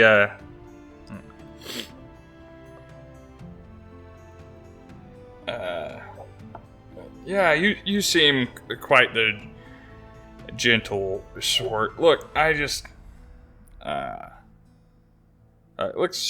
just put this whole uncomfortable situation behind us. I'll head home for the evening, and I won't ask what you're doing in here. Maybe you'd do the same for me. How's that? That sound all right? In any other situation, I would greatly prefer that, actually, but it seems there are people currently fighting one of my friends, and I would like to know exactly why you have been scouting this place. I promise I'm not here to hurt you. I'm simply curious and want to make sure that my friend gets out of here safely. Yeah, see, between you and me, you don't seem like my kind of people, so, it's just... And how am I supposed to take that? Friend, you take it however you want to take it. I'm too old and tired to pretend, so... Maybe, seem like, maybe you got interests don't align with mine, so I'm gonna use one of these other doors here, and I'm gonna walk out and let myself out, and, stranger in town in the mead room, who's written gonna believe? So, your silence buys mine, my friend, and I bid you good evening. And he starts to make his way towards one of the courtyard doors. Nope, I'm going to grab his shoulder. Okay. We'll stop there in case I need to roll initiative in another part of the house as well. So let's go... Steven, you look so nervous. I look over and you're just full like. Another part of the house, he says. Oh shit! Oh god! We were just getting a drink, guys. Guys, Look, things were going so well. I don't mean to alarm you guys, but this isn't the adventure. What part of it is it? It is all written out. This is. I'll tell that to Steven. He's the one who looks like he's about to have an aphasia over. Here's the thing. I think what we stumbled onto is we found the place where they kept their secret family recipe, and then we figured out that Humphreys is like scouting the place to probably steal the secret family recipe or something. And now we're rolling initiative against kids so that we can get a rat. Children Out and of an a hole old man Listen here. Like, are our two current No targets. problem throwing fists with a little one. She's gonna go full Step Brothers on them and just grab some by the ankles and hit kids with other kids. Doc comes back in time to just see like Luka throwing the elbow down on like some child. Apparently, I gotta watch Step Brothers. Anyhow, so And again, I could just let my, watch my kids play for a minute. It's the same thing. Dame goes storming through the door. You find yourself in a short corridor that leads to a broader hallway. There is nothing. The corridor is unadorned. It is sparsely lit, though better lit than when Druna arrived, because lights are being turned on so that we can better see rats as they try to make their escape. You barge into this with Luka right behind. Shield out and maul or mace or whatever it is that you said that you have unstrapped on the back. And you look to the right and left, and almost everything to see in this hallway is to the right, as there is a boisterous crowd of people from several generations, all bearing a family likeness to one another, kind of trying to cram themselves into a door. The ones in the back have like brooms and are shaking their fists in the air and like trying to push their way in. And they are being stymied by some force just beyond view inside one of the rooms. Okay. Is Written one of the people in front of me? He is in the back of the crowd. He is armed with a mop. Oh, Okay. God. He is currently very fixated on what he's got going on, and despite the brusqueness of your entrance, is currently unaware of you. Gotcha. Luka, you're still with me? Yep, I'm directly behind you. All right. Trying to decide if I should just bodily move everyone or if I should tell them to move. Okay. Dame will just kind of like, toss the warhammer and, catch it just kind of like spinning it in her hand and start marching down the hall. What a woman. Or across the room. Mm-hmm. Try to Yeah, go ahead. I'm going to go back and slap a hand on Written's shoulder and say, "Move them or I will move them." Ooh. Make a fresh intimidation check with me, please. I'm gonna use it. I'm gonna use my inspiration. Thank you, whoever gave it to me. Go ahead. It's a good thing you gave it to me. It's not There you going go. to waste on a good roll. Okay. That is a 13. 13. All right. Written looks initially very taken aback, but you see him kind of look to the right and left and see that he is kind of surrounded by something of a half geriatric angry mob, and his spine kind of straightens, and he speaks with slightly faster tone than he normally does, and says, just kind of, you see his knuckles whiten around his mop, say, Hey, you're not supposed to be back here. Now, I got family here. What seems to be the problem? 'Cause we should talk about this back where you belong. Luka's gonna like pop his head around and be like, you remember that little pet rat that I had earlier? I've lost her somewhere. We heard all the commotion. Maybe she's here. Yeah, we have a rat running around, but the kids are like going nuts over the thing. I mean, frankly, so is the family. Like, it's not very subtle, but like he's like elbowing Dame in the back and just like, it's her, that's Druna. How big is Written? He's not small. I mean, he's not Doc by any means, but you know, he's not That's quite fair. 6 foot. He's broad-shouldered. You know, works for a living. Okay. Okay, I'll shrug and I will look at the person who is the furthest forward person that I can see in the little group there. Mm-hmm. And I would like to cast Command. Okay. And I will say, and I'll just shout, just like, run for it. But run being the operative word for the command spell. Yep. I'm good with that. The person furthest in front is Carrie Morgan, formerly Carrie Brewer, the wife of the Sheep Man. She seems very eager with, she's got a shoe that she's holding by the toe like it's a blackjack. She seems very eager to make it past what you can now see as a small wall of children. And you cast Command. What's the DC? DC is unfortunately just 12. 12.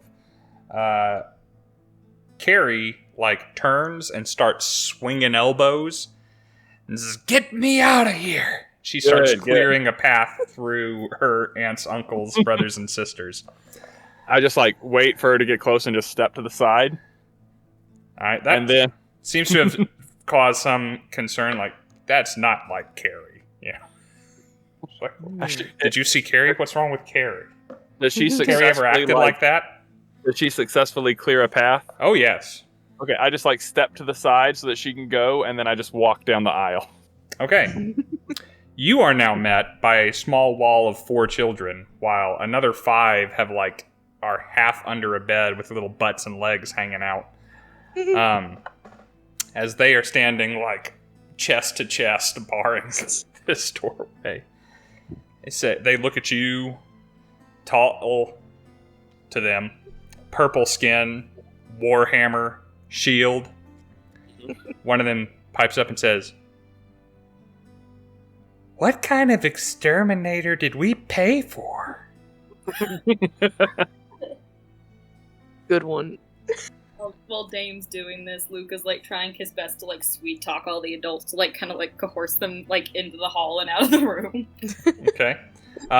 Go ahead and throw me a persuasion check. They're a little bit bewildered now, so it is now possible to dissuade them.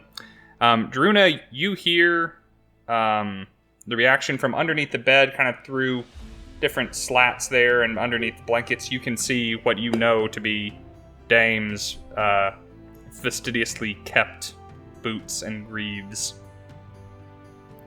So Druna sees that and she finds, like dust or like crumbs or something, and she grabs them in her little rat hands and she throws it up in the air. Does kind of like a magician poof thing. Yep. Big finale. Big finish. Yeah, like fireworks almost, you know. And then she points at Dame to try to like distract the children so the children will look behind them. What in the world could that be? Yeah, and then she starts to scurry off, around the children, off into Dame's direction. All right. See if I can, I guess, do You a perception. no rolls required. The children are wowed. They start clapping. There's oohs and ahs. and they are too busy clapping to prevent you from heading towards Dame. So Dame, you start marching away. You make it as far as the wall of kids, and then through the legs of the wall of kids rockets this little blue rat. I reach down and I pick her up by the little scruff of her neck, you know? Mm-hmm. And I turn around to look back at the adults. I'm like, is this really what all the commotion was about? So that we, like, you know, is this how you treat all your customers? I'm surprised that one old man keeps coming back. And then I walk over to Luka and I drop Druna in Luka's hand and I say, if that's not your pet, then it's your new one. No, this is definitely, see everybody, this is the pet. I got a 22. Now they kind of start to back off, and the denseness of the crowd starts to back off, and Ritten says defensively, hey, in all fairness, that blue rat was not a paying customer, so we didn't know to treat it differently. Well, apparently, a rat problem is not uncommon for this establishment, so we will be taking our business elsewhere. Ritten starts mumbling like, well, we responded to it quickly and appropriately, but whatever, I was okay, I wanted to close up anyway. And non-tipping sons of bitches. Oh, this hurts. This hurts me to do this because I used to work in restaurants for so long. But they all, like, Ritten and a couple of others kind of follow you, just kind of make sure you're going in the direction you're supposed to be going, but no one's stopping you from going anywhere. And with that, we're gonna go back to Doc. But first, let's say we take a quick little break, just 5 minutes to restock on beverages, to do stuff we need to do, and return in a few, eh? Oh, cool. Okay. All right. Thank you guys. We'll be back in just a minute. We survived our first encounter. I know.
One second.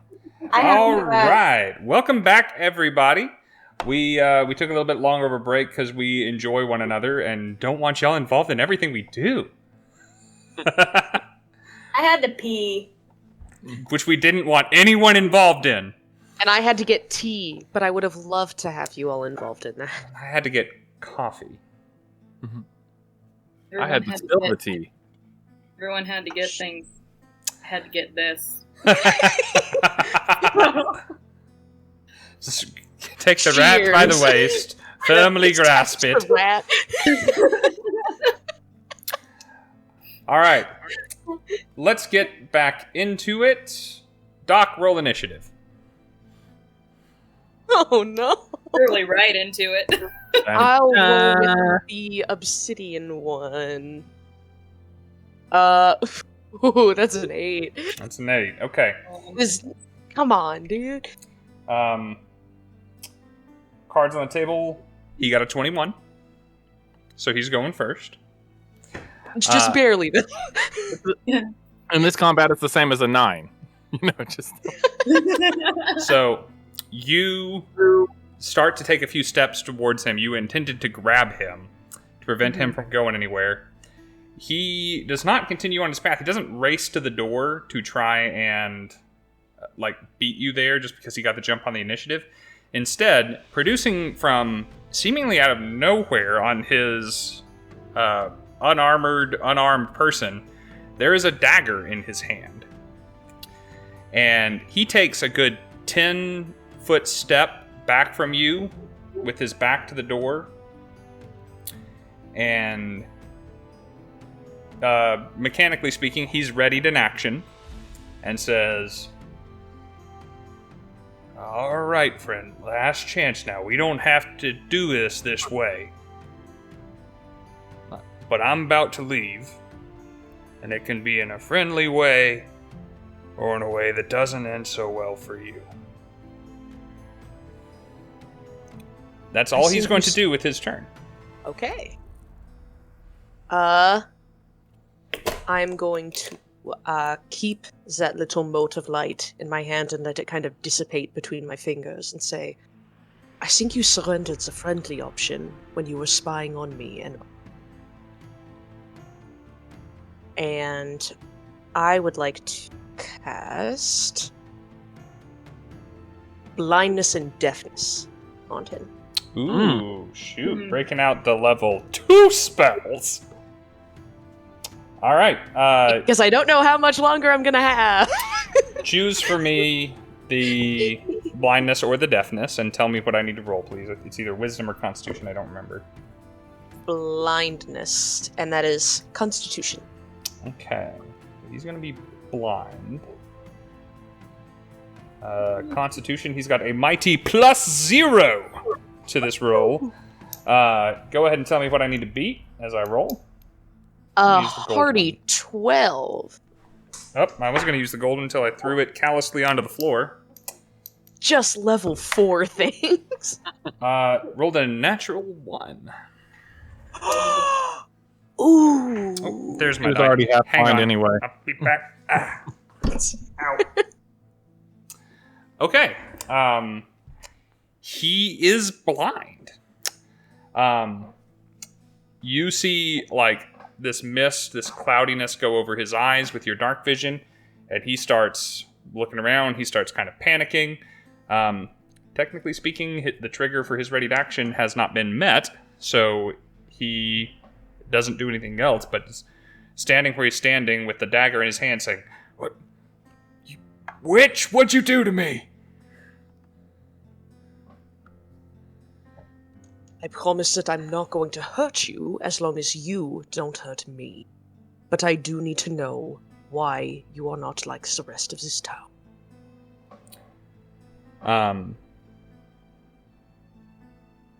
Do you do anything with your movement, free action, bonus action, or just talking to the man? I'm going to slowly creep around him so that I am between him and the door now. Okay. You have no difficulty doing that. Comes back to his turn.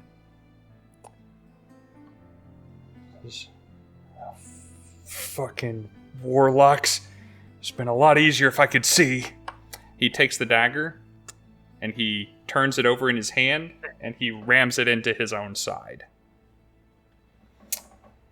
He's going to make an attack roll against himself. Technically, he can't see himself, so he can't be as careful as he wanted to be. Oh, God. Thank God he did that in front of the cleric. It goes a little deeper into his gut than you think maybe he was planning. Let's see. Make a note of that. Your face, though. Your face. And pulling out the bloodstained knife with a cry of like genuine pain, he throws the knife in the direction that he remembers you being and starts fumbling him towards where he thinks the door is, which he is almost completely wrong about. Okay. He's taking, like, you see him patting his own wound, like getting blood on his hands, and he's touching everything that he can reach, and he starts screaming, "Ridden! Ridden! Help! It's these elves, they're attacking me!"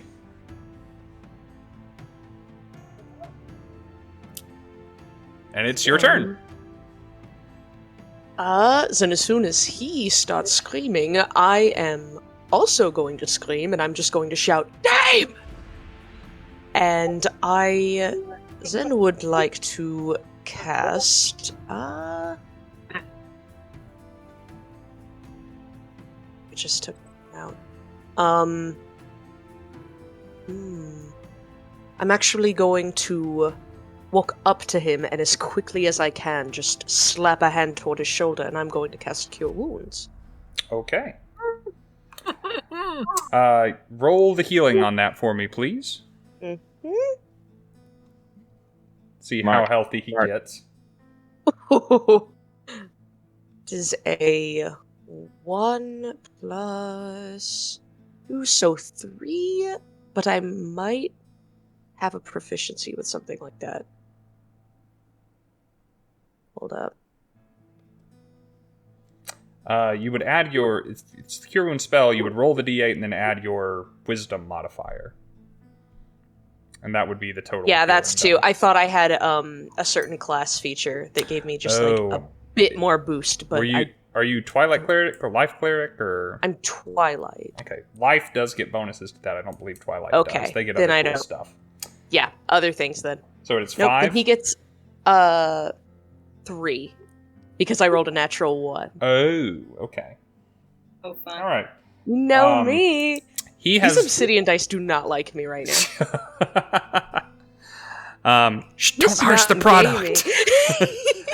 He has done slightly more damage to himself than you have healed him for, and you can kind of see that with your dark vision as he's like moving the clothes around a little bit, that the wound he has created in his own stomach is not quite whole. But there's a lot less blood pumping out of it now, which he would be disappointed about if he could see. Blindness, deafness, that's not concentration, is it? And how long does it last? Nope. It lasts for 1 minute, but Okay. Apparently at the end of each of your turns you can make another saving throw. Okay, so he would I did get not know bonus. that. So as long as you can beat a 12. Not this turn. Okay. But for when you do... So you shout Dame, and you have healed him for most of the damage. You think that if he had stabbed himself the way he wanted to, that would have probably healed him right up. But it's because he made a blind stab into his entrails that he has taken a little more damage. You have touched him now, and he is going to attempt... He's thrown his weapon away. He's going to attempt to grapple you. He's going to make a disadvantaged athletics check against your athletics or your acrobatics, whichever one you prefer. You get a straight roll. He does not. Okay.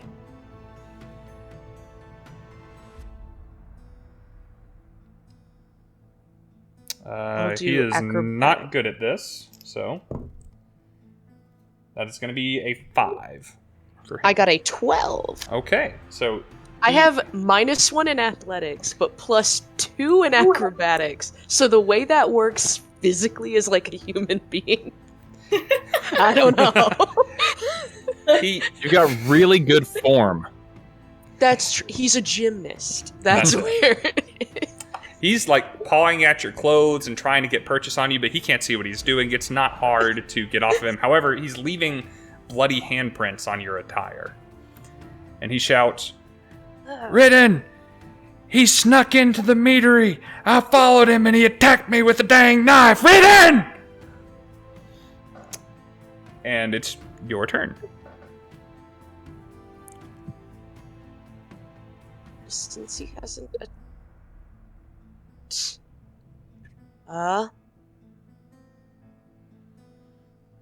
Yep, I am going to push him, and I'm going to attempt to do another cure wounds on top of that. And say, listen, I simply need to know why you are not crazy. I'm not trying to hurt you.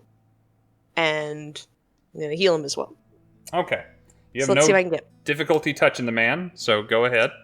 Yep. Ooh, much better. That is a 9. Ooh, okay. Almost max. The wound in his stomach completely heals. Of course, there's still blood on the outside of him and whatnot, and on the outside of you now. But he is no longer wounded whatsoever, to your professional medical opinion. Go ahead. Oh, I forgot. I am equipped with the Armor of Gleaming, so it cannot be dirtied. Ooh. Ooh. That is So something. my Time that coat That stays has never clean. been so important. Right? I only picked that because I thought it'd be funny if you just never got dirty. That is the. This With is the Druna. best use of a common magic item. No evidence, baby. And he doesn't know that because he's blind. Yay! So, it is... There's quite a scuffle going on. Dame, Druna, and Luka, Druna still in somewhat exhausted from dancing, blue rat form. You are all exiting the corridor, heading towards the tap room. Kind of the approved exit from where you were, and not that you were very far from it. As you guys are entering the tap room, you hear commotion, and you hear the name Dame being shouted, and you hear the name Ritten being shouted, and a very loud and belligerent drunk man whose voice carries like the Dickens, like practically professionally trained voice, bellowing out that he's being attacked. Luka, you notice you're kind of behind Dame, who's being allowed to proceed before you, as she normally and naturally does. You notice some of the brewers kind of in the back see this, hear this. They kind of give a look to one another, and they turn around and they start going back into their quarters. Ritten, on the other hand, kind of shoulders past Dame and starts booking towards where the sound of the commotion is coming from. How do the three of you respond? Is Ritten's a half-elf or one of the elves, right? Yes. Everyone that you have met in this building is a half-elf except Humphreys. Darn it! I have a great feature of my magic class. It's just can't use it because of charm. Well, it might work. He would just have advantage to resist it, much like you would. Right. I'm gonna try it. Yeah, I'm gonna use my Hypnotic Gaze. Yeah, it's if you take the School of Enchantment at level 3 or something like that, you get Hypnotic Gaze. Gonna quickly run up behind him and tap him just so that he has to look back at me. There's a little bit of a flash of brighter purple in his eyes. This is just kind of I wanted to talk to you about business secrets and all that because I had this idea. I come from a family of merchants. I think maybe, we could like talk it out, maybe do like a collaboration type of thing, like he's trying to like get his attention. It's a DC 14. He's probably gonna make it, but regardless. Collab, dude? I have a look here. It's an action. Can see within 5 feet. Yeah. Okay. Lasts for till the end of your next turn. You can use your action to maintain it on subsequent turns. Okay. Yeah. All right. If it works. That is the big thing there. If it works. Let me check his wisdom bonus here. Running that off my phone. Come on, we can. All right, he's got a +1, an advantage. What's the DC? 14. Well, he got a 13 +1 and a natural 20. Oh yeah. So, what? No, hang on. We'll talk about that in a second. And he starts moving. He sees it doesn't start working, so he starts like doing like the dancey foot around, like trying to keep himself in front. It's like, no, I really think now's a good time to talk about it.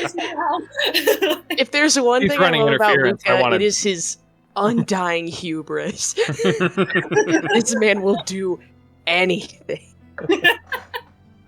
While he is hopefully distracted, I just want to kind of power walk, in there to assess the situation where my name is now being called. Just realized this whole situation with trying to lie to this poor man is just like this teeny tiny little like 5-foot elf just with a blue rat in his hands, just like. Does Druna do or behave any differently? Druna's like sweaty rat form, but I think that I'm actually going to end my wild shape. Okay. Full human. Probably going to land on me, but that's okay. That will elicit a reaction, I'm sure. So, Ritten is there, like, trying to circumnavigate Luka, who is trying for all the world to interpose himself between Ritten and whatever is going on behind them. And suddenly there is a third being, like, directly between them, like, no room for Jesus. It is a Druna sandwich. Kind of smelly drow. Who was, definitely sweaty, who was a blue rat moments before. Ritten takes a second to process this, but you can tell he's not coming up with an answer to this that he likes. As Dame is reaching the door, the unlocked door to the rest of the meadery, you throw the door open and the room floods with a little bit of light from the tap room. And you see the bloody form of Old Man Humphreys blindly battling, like grasping at straws around himself, trying to find Doc Iris, who is just kind of nimbly skipping around, like through gritted teeth, like trying to get this guy to talk. Let's have everyone join the initiative, please, at this point. Oh, yeah. Iris, I think you had a 9. I had an 8. 8, even worse. Roll for initiative. He's doing great. I'm going to put the whole Brewer family on 1 initiative, which is a good initiative. Technically, I could have given someone advantage on an initiative roll, but I didn't think to do that to myself. Oh. Because why would that be something I needed in a brewery? Where are we going to fight today? I was just having a drink with a friend. All right. Let's start with Dame. Dame, what did you get? An 18. Whoa. Probably the highest I've ever gotten with a paladin. Yeah. Let's go to Luka. What'd you get? 5. 5. Yeah. Druna, what are you rocking? 10. 10. Dang it, I was hoping you were also in the single digits. All right. Ice cream team! So the very first person that gets a turn to do anything is Humphreys. I'm assuming he saves at the end of his turn for the blindness. I think it might be. It's either the start or the end. I think it's at the end. Okay. Still got to flail a bit. He appears to hear the door open, and his head snaps in that direction. Says, loudly, "Written, thank gods you're here. This elf man just jumped me. I don't know why he was sneaking around. I tried to accost him, but you gotta put a stop to him. He hurt me." And he, indicates his bloody shirt and the gash in it.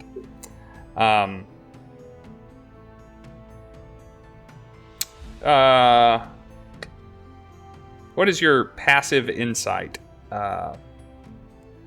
Dame? It's 11. 11? I mean, you know for a fact that Druna wasn't sneaking around in here, or wouldn't have had a reason to sneak around in here. But if you did not know for a fact that was the case, Humphreys is astonishingly convincing. Okay. And that's all he's trying to do with his turn, is convince the person in the doorway, who he assumes is Written, of what just happened. It moves from there down the initiative track to Written, who is standing behind Dame by a good several feet. Here's this interaction. Moves neatly around, quickly jukes Luka and Druna, and steps up. Can't get past Dame in the doorway. But looks past at Humphreys and says, "Hey, old man, are you all right? Get out of my way," he says to Dame. And you can tell his grip on the mop has tightened again. Oh shit, oh god. But No. he does nothing at this time. Then it comes to Dane. Okay. Well, he has successfully convinced me that Doc has taken a swing at him. Yes, my insight's bad. If Dr. Iris has struck you in any way, then you most absolutely deserved it, and I suggest you come clean about why as soon as possible. And I will march forward, and I think I'll just grab onto him so that he can't go anywhere while I try to inspect the situation and literally, grab hold of the situation. Okay. Go ahead and make your athletics check. Okay, we're gonna keep rolling the good dice. Theoretically good dice. I said nice things about you. Don't do this to me. All right, I got a 15. Nope, 16. Okay, you do successfully grab onto the blind form of Humphreys. Oh, I didn't roll for him. Hang on. End of his turn. Yes, he can now see. Okay. And as he finishes his impassioned speech, he mumbles to himself, "Oh, you're not Written." And as you come up to grab him, I gave him disadvantage on his roll. Without disadvantage, he would have beaten a 16. So I'm going to give him a fresh roll, fresh straight roll. And he rolled an 18 on the die. So you try and grab a hold of him, and he is, again, in the same way that he was just incredibly convincing, he is strangely wiry for an old man. He just snakes his way out from your grasp. Says, "Hey, look now. Look, there's the dagger she attacked me with." Or he attacked me with, I'm sorry. Beg pardon. It's long hair, I know. If I've got the movement, I'll go over and pick it up. Okay, yes, you do. And you have a bloody dagger in your hand. Okay. Anything else for your turn? Bonus action No. stuff? I'll turn it over and sneer that it's, obviously not drow workmanship. Yeah, clearly not. Frankly, the dagger doesn't look like it's from anywhere around here. It is well made and has like a serrated edge on one side. Like it looks like this is not a knife you have around the farm. I have thoughts. Bonus action. What do I have? Can I do anything useful with a bonus action before I have to pass? Nah. Okay, that's it for me. Okay. After Dame is Druna. So it's just Written and the old man, right? It's just Written and the old man. Currently, you are in a room with Written's back to you, between you and the tap room. In the tap room is an old man, Doc, and Dame. You are in a room with Luka, and you know that not far away is a hallway full of angry brewers. Right. So I'm gonna walk up to Written and touch him on the shoulder and kind of like pull him into my direction, and just I'm gonna cast Charm Person. Okay. And try to charm him into, thinking that the old man is lying or he's not in danger. All right. Let's give it the old college try. He is a half-elf. He has advantage on this saving throw. What is the DC? DC is in this. That's the attack/save, right? Yeah, the save. It's the save, yep. 13. 13. All right. He has a mighty +1 to this roll. It does have advantage. You cast your spell, and he blinks a few hard times, shakes his head, and says, "Hey, what did you just try to do to me?" I'm just saying, I think everybody's overreacting a little bit. That's all I'm saying. Did you try to magic me? In my meadery, where I live? I like your funny words, Magic Man. Sorry, I love that audio. He blinks and she's like, "Did you try to magic me? I think you just tried to magic me."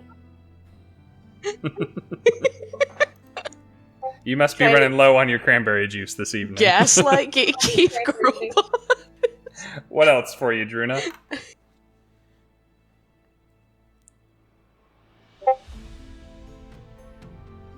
Yeah, no.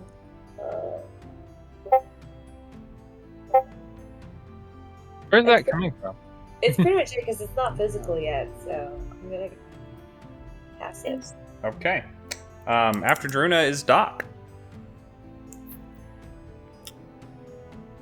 Doc, everything that has happened so far is within line of sight for you. Yeah. I'd like to, I'm going to take a few steps back, towards Dame, so that I'm kind of in her realm of protection, and say, listen, he's not hurt, neither am I, but he did strike first. He was spying on us, and I don't know why, and obviously he's got something to hide. And just in case, I am going to channel divinity for Twilight Sanctuary. Okay. Say 30-foot radius filled with dim light, and if a creature, including me, ends its turn inside the sphere, I can either grant you hit points or make you feel a little bit better. Okay. Of my choice, as well. All right. No running in here. So Doc is clutching at his pearls, rather his holy Pretty symbol. much, yeah. He's got, I should say, he's got just over his collar, there's like a little bit of a purple shirt, and there's these two little moon embroidery pieces here, and that's kind of like what he'll grab. Okay. So, touching those, almost absently, but folks who know Doc know what's up. And you see that you feel the familiar light begin to radiate from him. You make your plea to Written. A not unreasonable plea. Even though you aren't covered in blood, one of the two of you isn't covered in blood, and one of the two of you is claiming they were attacked. I'll let you make a persuasion check at disadvantage. Okay. What? If you have your inspiration, this might be a time to I cancel do not. that out. I used it to try to persuade him into talking nicely. Yeah, and sadly, he got, like, cop vibes from you and not, like, friend vibes from you, so... I'm not a cop, I'm just a doctor. Okay. I'm a doctor, not a cop, Jim. So, persuasion, Mm-hmm. that is a 10. So it could have been worse. Hey, we got double digits. Yeah! Could have been worse. My other one was a 17, so Hmm. not bad. You make your plea. Written kind of looks over his shoulder and he's seeming less receptive now that someone has tried to ensorcel him. You know, an egregious reaction, to be sure.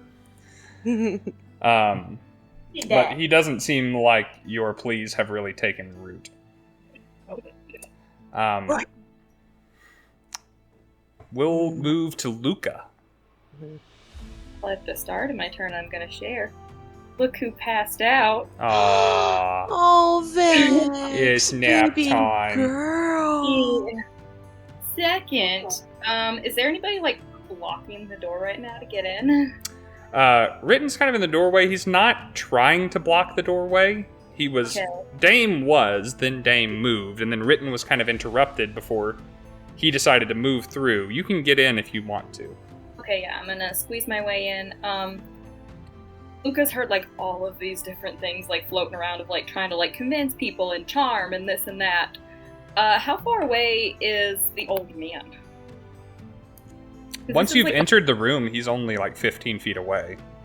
Okay.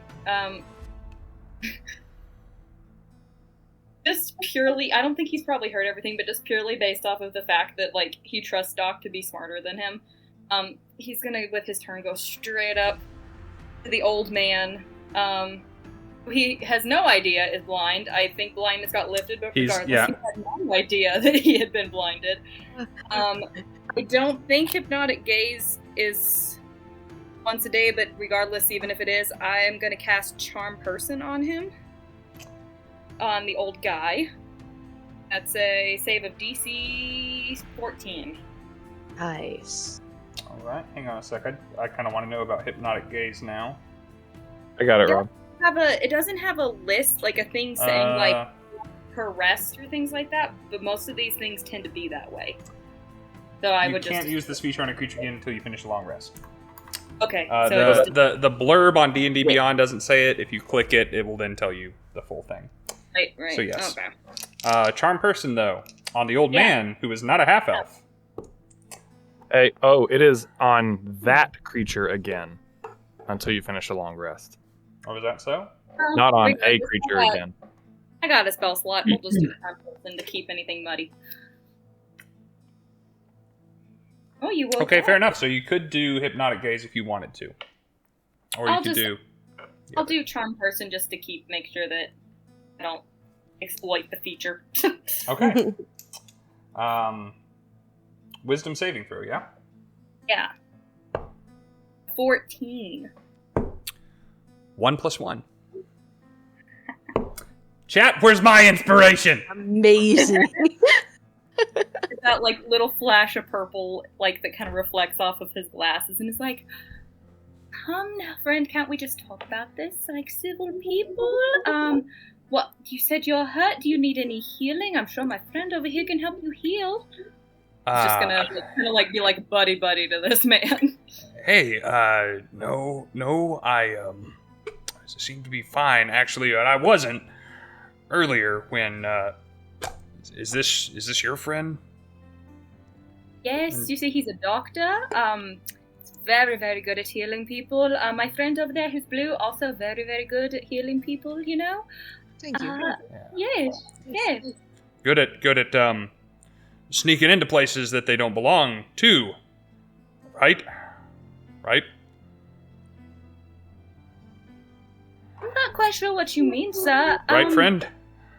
To be fully honest, I just saw my friend out in the courtyard before we went to get our other friend from the other part of the house where some things were going on. But weren't you passed out, like, asleep in the other room? Let's move from there to his turn so that he can continue talking without too much hullabaloo. Yeah. Says, oh, well, yes, I was asleep, and you see him kind of like totter a little bit as though like, yeah, I got stabbed, but I was supposed to be drunk like 5 minutes ago. Thanks for reminding me. Luka puts the hand out and starts like, it looks like very like comforting, but like there's like a little gentle squeeze to it, kind of like a. Uh-oh. Saw a rat drop. I know. Says, She's fine. yeah, no, I was, and then that's when I saw that one just sneaking. I wanted to, protect Ritten's interests. So, like, I feel like this is my home too, as much time as I spend here, and people, people snooping around. I don't cotton much for that. And as he says it, he's like kind of backing towards the courtyard. He says, look, Ritten, this is your place. You and the family handle it. You can understand. I don't want to be around this psycho anymore. But I don't want to cause problems, especially not for my friend here checking on me. So can I just wait? He's in the process of trying to do all that, but he has used more mouth than leg this turn. Yeah. He's trying to bow out of this conversation since he has suddenly lost a bit of interest in winning, as it were. Might upset his new friend. Ritten, on the other hand, Ritten and the Brewers sharing their initiative. Druna, you're still kind of in the back of the pack here. Yeah. You see, like, all the way across the tap room from you, the door to the court, the other hallway open, and members of the Brewer family who were previously holding mops and shoes and things to kill a rat have returned, still in their night clothes and their PJs and nightgowns, and they are holding clubs, and one of them has a short bow, and one of them has a short sword, and they enter the room, and they are like walking, not running, not even power walking, but moving forward kind of ominously, and all kind of looking towards Ritten, who seems to be making decisions at this point, and he's kind of got his hand between you, Druna, and him, like kind of holding onto his temple, like still kind of shaking off the last bits of spell, and makes a gesture kind of at all of the drow in general and says, look, hey, I don't know what's going on here. It's late. None of you, and he points to Humphreys, should even be here right now. This place is closed. This is a small town. We're far from an army. We're far from a town guard, and town doesn't much like us, so brewers are used to taking care of brewer business ourselves. So unless the brewers need to take care of business, I recommend all of you get out of here. And frankly, and you too, he points at Humphreys, we don't need your business anymore, alright?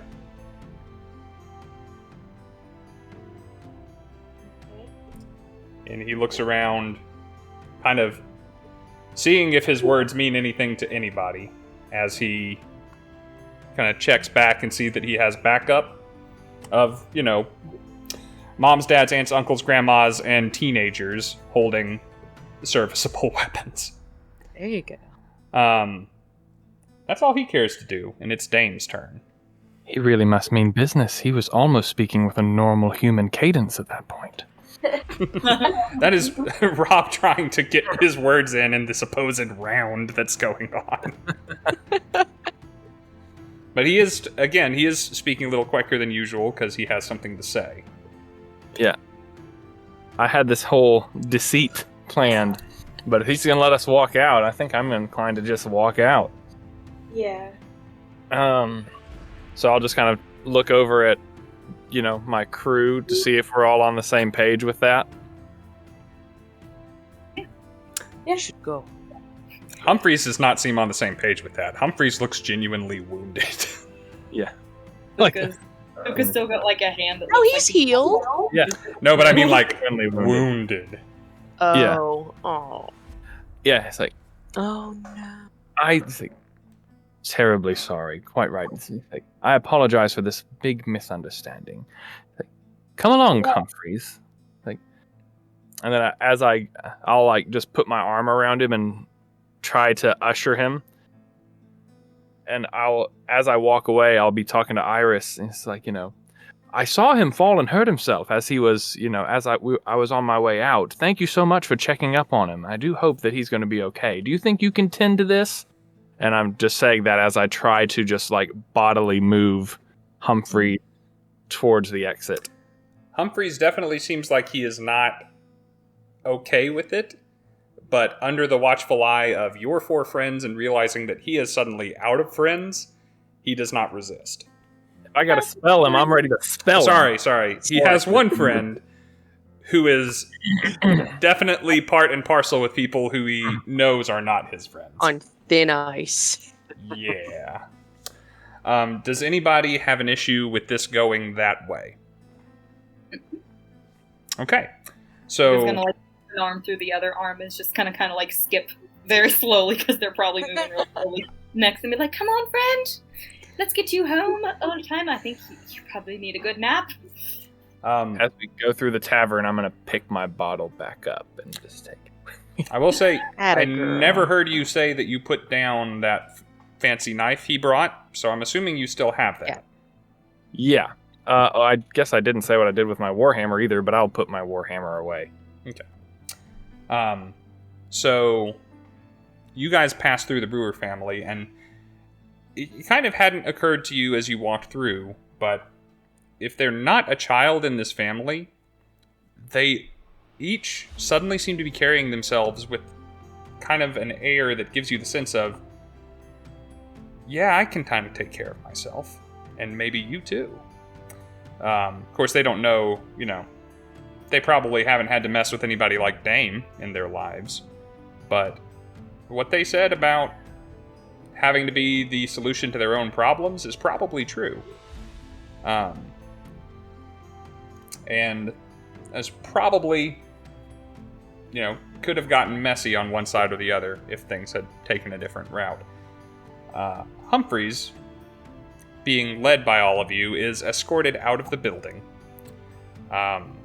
And is like calling back for written, and to the very last instant before the doors close, still pleading his case that you've got it all wrong. These people are going to kill me as soon as they take me out of your sight. Don't leave me like this. This is going to go so terribly. Yada yada yada. And then, as soon as Ritten's face disappears and you hear that bar slam behind the doors, he kind of deflates a little bit and says, "Okay, that was awkward. Nobody's hurt, right? It was just me. Everyone's fine. Yep. Right? Huh? No, you aren't hurt anymore, thanks to me. Just gonna fold our arms, just look at it. Yeah, Iris and Dame look pretty much the same. Just Luka's still hanging off of an arm, he has no strength, but regardless, he thinks he's doing something. I'm helping. Yeah. he's good cop. Well, I think clearly this evening didn't go exactly the way any of us wanted. And I was surprised that anyone turned up tonight at all, and frankly kind of spoiled some right good effort on my part and some planning. But hey, if you are interested in a cut, then, maybe we can come back again and try this over. Maybe I'll play a bit of a bigger role and maybe lend a bit of a credence. Just gotta find my way back in there somehow. You have no interest in us, do you? You're here for something the brewers have, aren't you? Yeah, aren't you? We're here on a matter of state. Fortunately, as far as I know, it has nothing to do with you. Fantastic. But if I were you, we can just put this whole thing behind us then. You don't have to If worry I were about you, me. I I don't would have to worry about y'all. If I were you, I would take the next few seconds to convince us that your dealings here have nothing to do with what's going on in the town. Just a bunch of armies just they're all acting crazy. I don't know what's going on with them. There's whatever it is, old Humphrey is too smart for that sort of thing. I take care of myself, and all mead diets just. Does Humphreys have Iron Constitution. Does he have any metal on him? Does he have any metal on him aside from a belt buckle? Not visibly. Would you mind answering an old physician's question while you're prattling on about this? Sure, whatever you say. Have you been drinking Doc, was water? it? Didn't you say that Yes. to Carrie earlier? Good ears I've got. I can tell. But yes, Doc will do just fine. Have you been drinking water? Oh, never touch the stuff. You haven't touched this town's water at all? No. I get all the hydration I need from the mead back there. You can see. So, It's good. honestly, yes, I'll give them it. But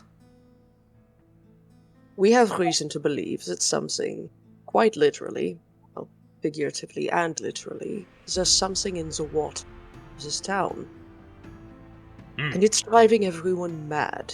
And we have reason to believe something within this place has a connection to it. So, imagine our surprise when someone turns up and is seemingly spying on the location, same as us, and, like us, isn't affected. It's just curious. Look, Doc, you seem to be a straight shooter, so I'll level with you.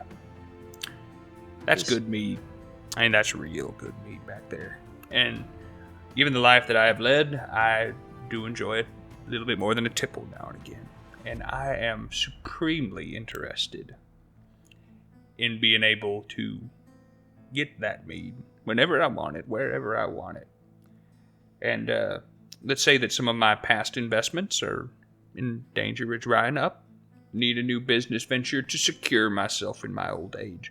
But the recipe for that mead, unknown to the wider world, is a closely guarded secret.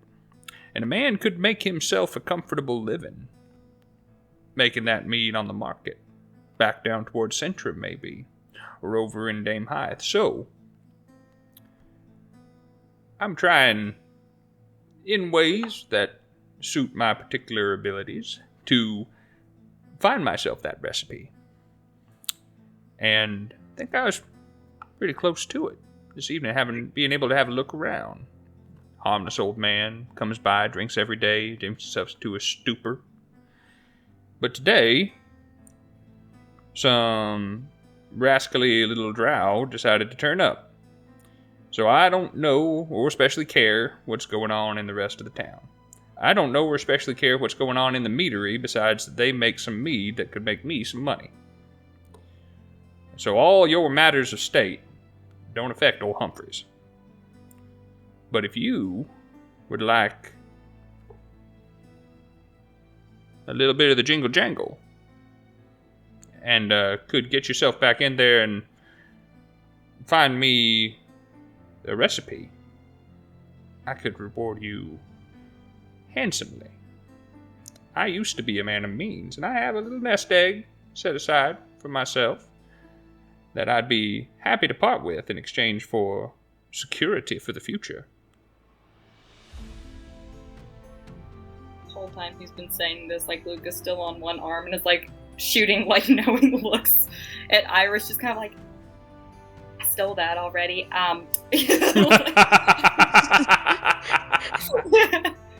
I wouldn't know, you're just looking at me weird, and I'm like... Just, like, wide-eyed. I have the message cantrip, but I'm trying to communicate through looks alone. Well, I have to still speak words to do the... They're audible only to the recipient, though. Cool feature of the spell. Luka's gonna kind of, like, cut in at this point and, like, kind of, like, put his head behind the dude, just...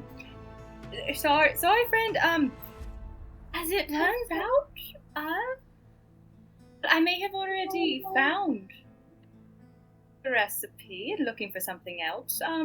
We aren't really in need of money, though. Perhaps we could strike a different deal.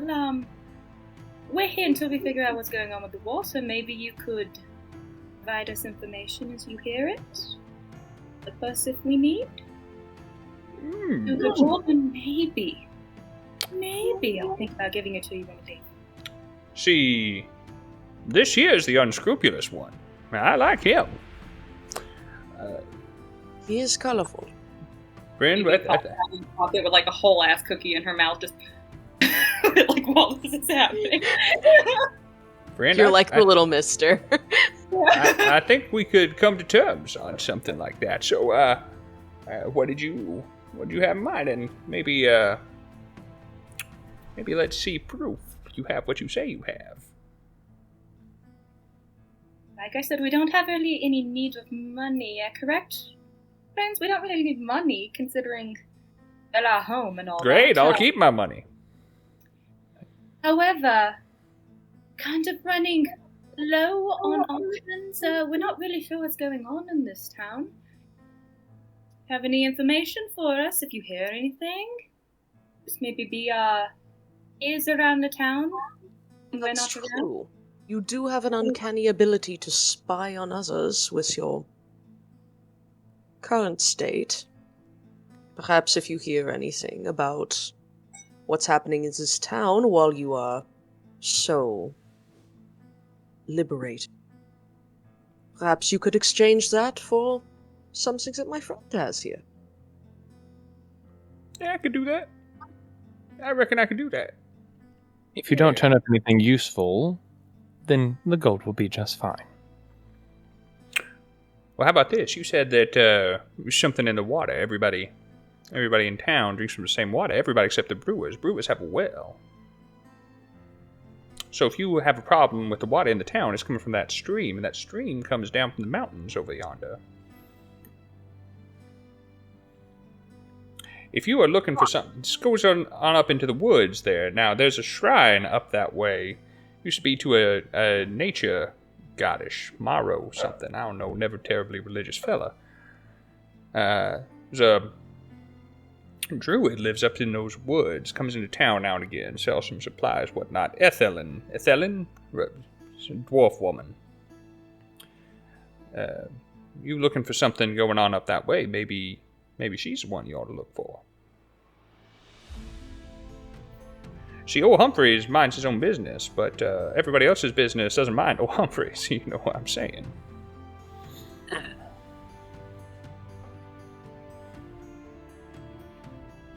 Well, let's call that a start.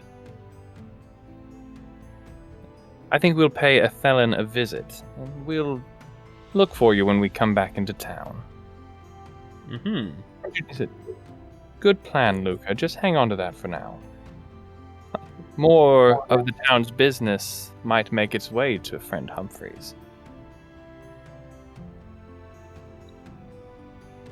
As a show of faith, Luka's gonna like pull out his journal again and like literally just like pick a random page that looks like it's got some type of recipe on it that's not the correct recipe, that's not like the dots he draw and stuff, is gonna like quickly flash it and be like, see, I have what you need, and like quickly like shut it closed and be like, just help us out, you know, I scratch your back, you scratch mine. This could all work out well for all of us in the end. Just don't skimp on any details, or you might find a few of those ingredients are missing from the list. No. It's all right. And yeah. So you weren't so bad after all. You just came on a little strong there, Doc. Just very intense back there. You know, just casting spells and everything. To be fair, like I said before, I really don't like it when I'm being spied on, especially not with a woman present. Oh, You at least owe her that much respect. Respecting others didn't get old Humphreys very far, but anyhow, it's a pleasure doing business. When you come back into town, you look up old Humphreys. I'll work on written. Maybe I'll get to the situation where I can get you a drink. I bet you he'll be all right with me in a few days. It'll blow over. I have ways. Also, might I make a quick recommendation? Next time you need to strike for blood, do anything above the arm. You're bound to just bleed yourself out striking into your stomach. Better ways of fooling people. Oh, I suppose it's so dramatic, though. You know, gut wound. Well, you might not always run into a certain doctor to immediately address that, would you?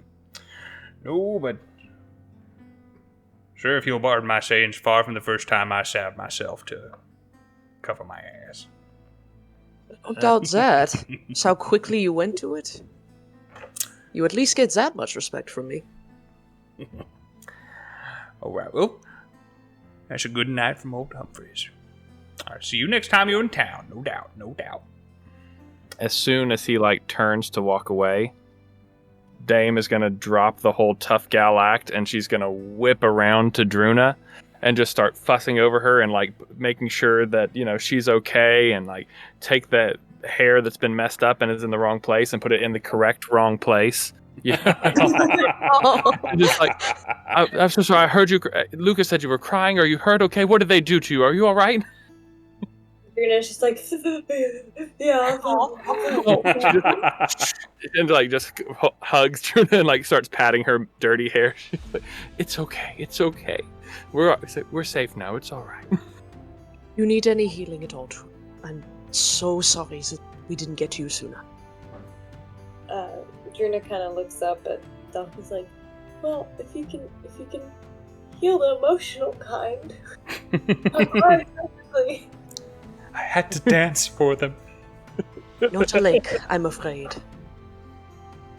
I pull out my little healer's kit and I start looking for anything for emotional wounds. Uh-huh. It's like, you know how it is with Lucas' plans. His second one was good, though. His second one got us out. Luka, I must say, fabulous work.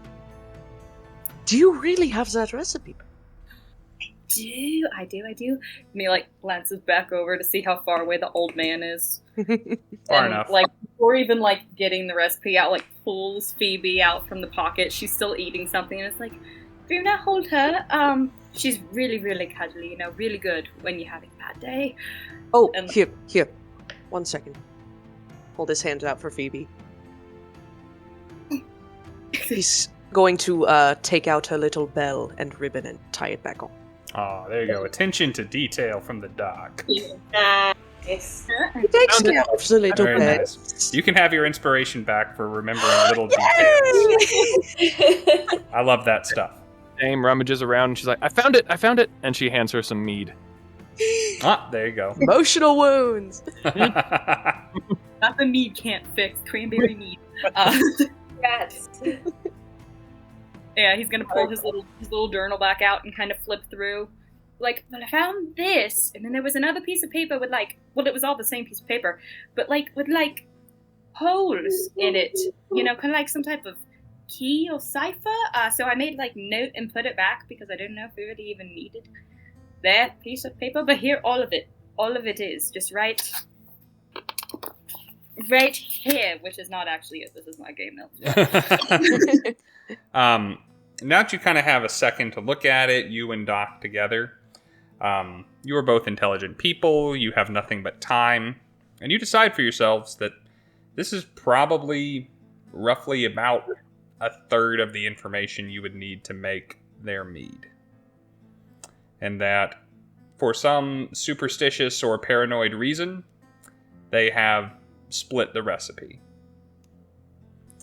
And so, of the 3 pieces of paper that you might need to make Wishing Well mead, you possess a third of that information. And clearly Humphreys has his work cut out for him, whether he knows it or not. I wasn't really planning on giving him the actual recipe. I trust trade secrets, I was just going to make something up. Fully honest, I'm just going to make something up. It's not as though the man has a meadery somewhere in town. He'll just have to take your word that the recipe is what it is. But by that time we'll be halfway home. It's true, we didn't tell him where we came from, just that we came from somewhere else. It's just little human problems. But they'll be dead before we think of this again. It'll be fine. Honestly, who drinks enough, he might just not remember this in the morning. Possible. So, are we back about the evening's business then? I suppose. Yes. I Sounds like could something right. use another rest if you don't. What'd you say? I didn't catch it. You're good. I could use another bit of rest if you don't mind. A little too exciting. Druna's like, yeah, I need a nap. Please, rest. Do you think, could we travel by foot up to the woods at the foot of the mountain in an evening or in a night? By foot, yeah, presumably, especially if you went directly, weren't trying to follow the riverbanks or through the hills or whatnot. I will say, the long rests are great. You can't have more than one long rest in a 24-hour period. Mm-hmm. So even with our 4-hour shenanigans? Hey, I don't make the rules, man. I got it on my phone. But nah, short rests can be taken virtually as much as you want. Long rests, once per 24-hour period. Now, you may get out of town, set up camp, and decide you want to spend 28 hours there. And that's something that in D&D you very well can do. Just know that you're not going to be like, hey, let's go to James's place and lay down for another 4 hours and we're going to be good to go. Yeah. Let's go ahead and make our way up to the tree line. That way, if we take a rest, at least we won't be exposed to the sun should dawn find us. Oh. All in agreement? Yes. Onward. Okay. So, all of you gather your things, gather yourselves, and collect yourselves as much as you are able. You remember you came into town with a cart. The cart is not going to travel off-road. So I imagine you return to that cart and gather whatever things you don't normally carry on your person, whatever adventuring gear wouldn't have made it up to the Meadery. And shouldering your backpacks and bedrolls, you begin to make your way towards the forest. It is a little north and a little east of where you are now, heading towards the foothills of the mountains, which you're technically already somewhat in. The walk is peaceful tranquil, even. Twilight clerics eat this shit up. The dim light from an almost cloudless night, bathing everything in something of a light blue and violet light. As you make your way towards what is, by all accounts, a pretty dense and old forest.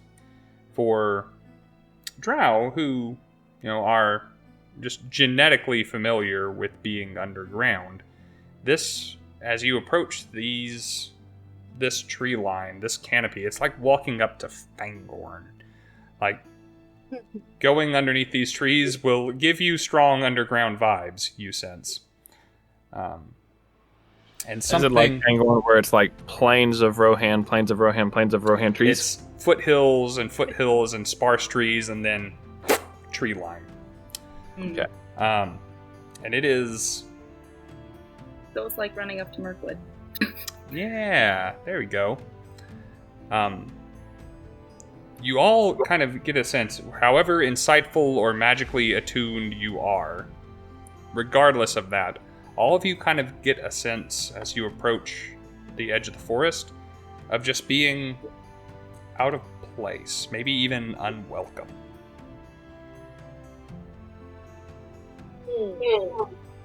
It has taken you the bulk of the evening.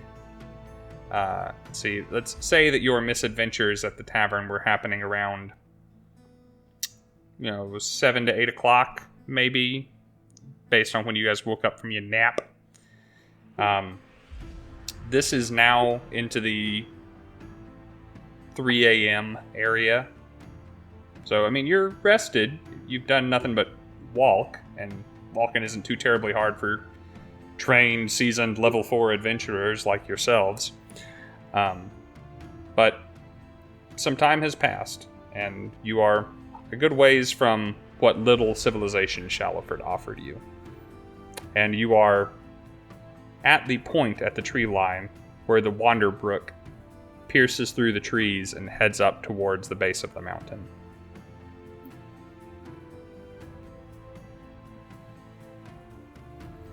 The whole walk over, being just barely older than Druna, Luka felt real bad. So, as they had, gathered their packs, he starts, pulling out clearly things that, you shouldn't have packed for an adventure. He pulls out, a slinky and, dumbass things like that. And it's, trying to cheer her up the whole time, pulling out games and stupid toys and treats and all that stuff.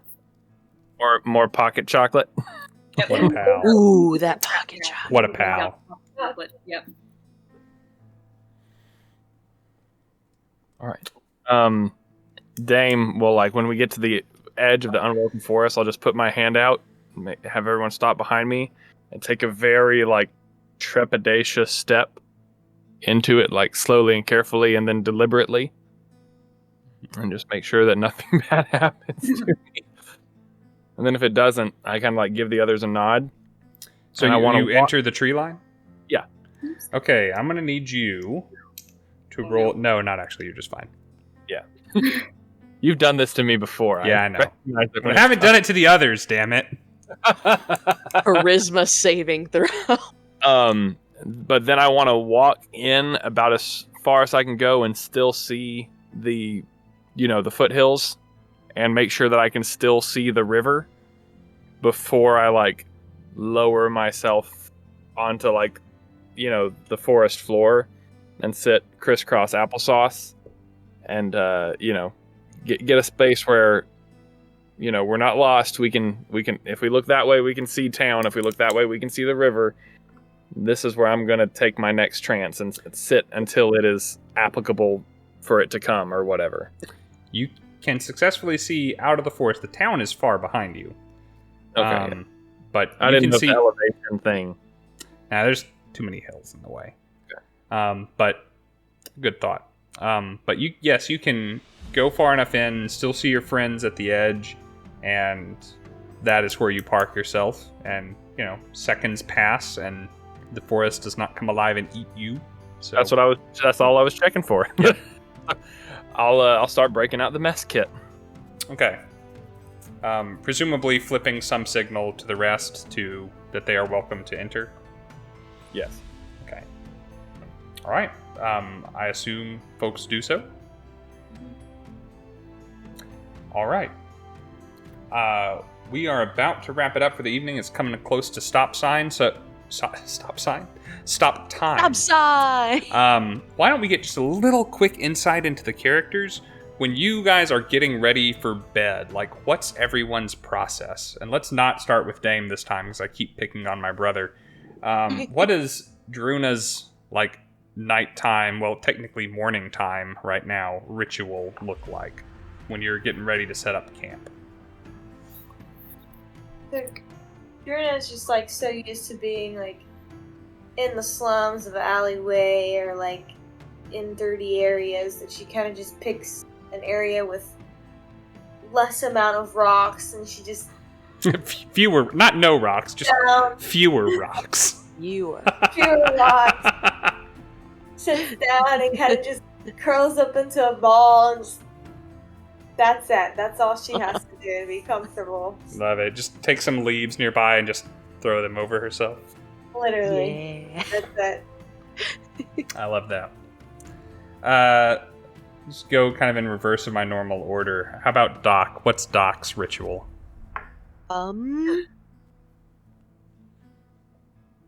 He'd probably find a modestly comfortable spot, probably somewhere close to Dame, I'm assuming. He takes off his coat and his gloves, and he's got a sort of billowy purple poet's shirt underneath with moon embroidery. He's kind of unpacking his doctor's supplies and looking quite calm. When you're getting ready to sleep, does the ring stay on or no? Yes, it does. Okay. I should say when he takes off his gloves, he does have to take that off and he puts it back on. I know this character has a deeper story than I am aware of, but I want to know about that damn ring. Doing the DM thing to the DM. Yeah. If I dare to ask, what does Luka do?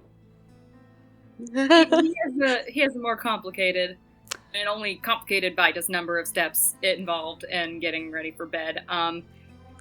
Just to show everybody, he dresses way too fancy, which means he has to take all this crap off. Love that for him. That if you only got a flashed a second of that, it will be available on social media. Yes. Check out Misty Mountain stuff on the things. Luka is a very beautiful, very fancy man. He's a fancy lad. We love that for him. Things and all that kind of stuff, and like he makes sure to like set up a nice like bed area because, unlike most elves, he believes in a full night's rest. For reasons he hasn't said, but regardless, he believes in a full night's rest. So there's like this like pretty tall. There's like this pretty tall. It's probably like that tall of a pile of fabric that is his clothes with like his hat sitting on top of it, and then he spends a good like 30 minutes just like playing with Phoebe the whole time, and like she kind of plays back and he feeds her and all that kind of stuff. And he's definitely one of those people that brushes his teeth once and then forgets that he brushed them and then ate something sweet and then has to go brush them again. And eventually he falls asleep. So a lot. The whole process. Yep. High maintenance Definitely mother. got one across the fire. I expected there to be like a skincare routine somewhere in there as well. Oh no, he doesn't care about his skin, but like he's definitely that one from like across the camp that's like, "Are you asleep yet?" It's like 5 minutes later. How about now? Shut up! You're gonna wake my parents up. Skincare routine. He wakes up like this. This is all genetics. And it's always frustrating. Finally, Dame. What does Dame get up to? I feel like Dame's bedtime routine, if you can call it that, when she's on the road with these guys is a little bit different because her method will now be to... Y'all ever watched Claymore or Red Claymore or something? Like, she's going to put her, her Warhammer down lean back against it and just watch until everyone else is asleep, and like by default has first watch every time, and then whenever the first person comes out of their trance, then she'll take hers. And when she's on the road, it's all business, and she doesn't do her thing when she's going to rest. But when she wakes up, she'll do her make sure that everything is clean and all the hair is brushed, and tie herself a new couple of braids to make sure that everything is where it's supposed to be and practical and combat ready. Excellent. Let's go ahead and tell me. Clearly Dame has first watch. Who else does watch? And what order? The big question is, do we trust Luka? I was about to say he can do second because he definitely has a bag full of chocolate-covered coffee beans. So, he pops awake and is just eating a couple of them and is like, I'm good. I'm good. He's a little bit jittery, a little questionable, but... So good.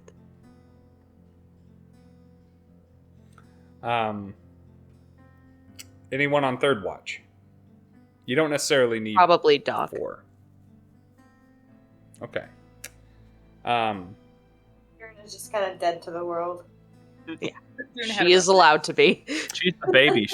She went to bed crying. We got to make sure she's okay. Listen, she was She needs to under get psychological warfare.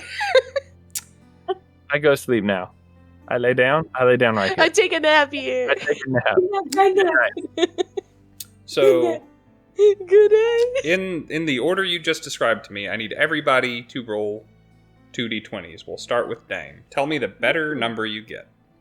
Damn it, Bobby! I just put my dice away. That ain't my fault. Just so you know, Druna, immediately when Micah or Luka wakes up and is doing his watch, Phoebe goes and cuddles up on top of your chest and is sleeping there afterwards. Oh. So these dice consistently roll over 10, but it's just over 10, just over 10. So that is a 14. 14. All right. So look, I've got my glittery snow globe dice for Twilight Cleric. If you shake it, it Can you see mine? swirls Aw. around. I call it my wish dice. That's I Is it? just had to take a dice out of Vex's mouth because she got in my box and took one. That's just not good for you. No, not Forbidden particularly. All right, let's see. Next up was Luka. Luka, 2d20s, please. I don't know how I did this, but when I rolled, I got 2 19s. Wow. Nice. Dang, Luka. Oh. Wait, were we doing 2 advantage, disadvantage? What did I miss I something? just figured if it was 2d20, I have so many dice, I just roll 2. Yeah. I said 2 dice and tell me the better number. Okay. Oh, well, then it's the same thing. And then Doc. Oh. I got a natural 20 on my wish dice. Wow. Yay! I misunderstood the assignment. For some Glitter reason, time. when I'm on watch, I just have it in my head to roll perception. I got an 11. Oh, Okay. Okay. there's a lot on her mind. I get. That changes things somewhat. Mm. So, the Dame, you don't know if you just had it easy, too easy for too long or whatnot, but something is making you groggy while you're on watch. Now, you're an elf. You can't magically be put to sleep. You know this, but you feel just kind of the weight of the day and the worrying about Druna and the resignation that Luka was going to get you into trouble and kind of the relief of Luka kind of getting himself out of that must have just been taxing, or maybe it was the walk, or maybe it's been a minute since you've really adventured and put yourself out there, or maybe you should be looking into lighter armor, whatever it is. It's you're kind of struggling to keep your eyes open a bit. And since you specifically were the one that was worried about this, you realize as you go to wake up Luka for his watch that you've lost track of which way was out of the forest. And with your 60 feet of dark vision trying to see through the dense canopy that allows no light through down here, all you see in every direction are trees.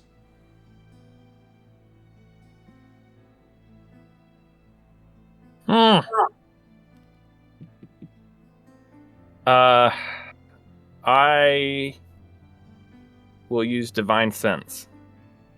Okay.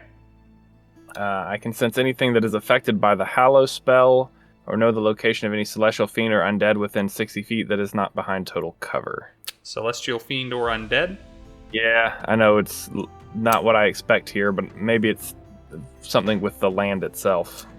Divine Sense picks up nothing. Well, that in and of itself says something. Mm-hmm. Yeah, process of elimination is a thing. Right.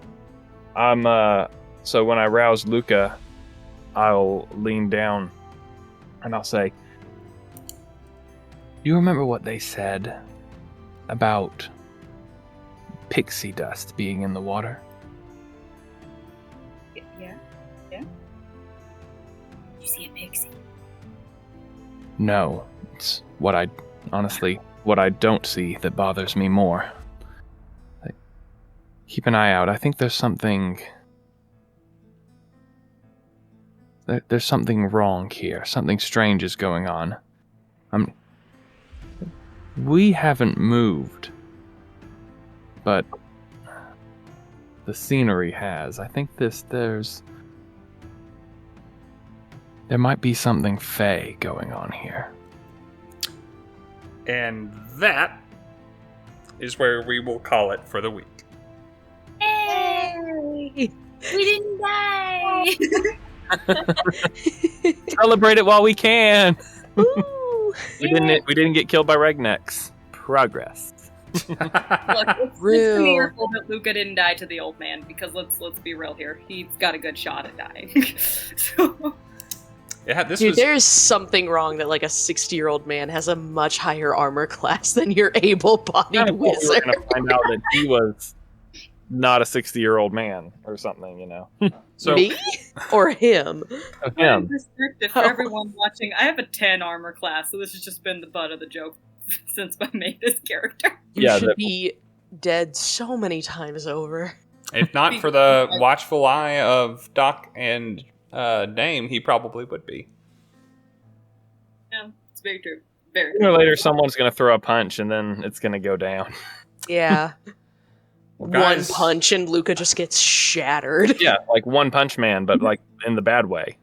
No, he does like when the rats are play fighting. Vex is so little that like the other night she got slapped in the face by another one and immediately fell down like she was dead. Like that's what's going to happen.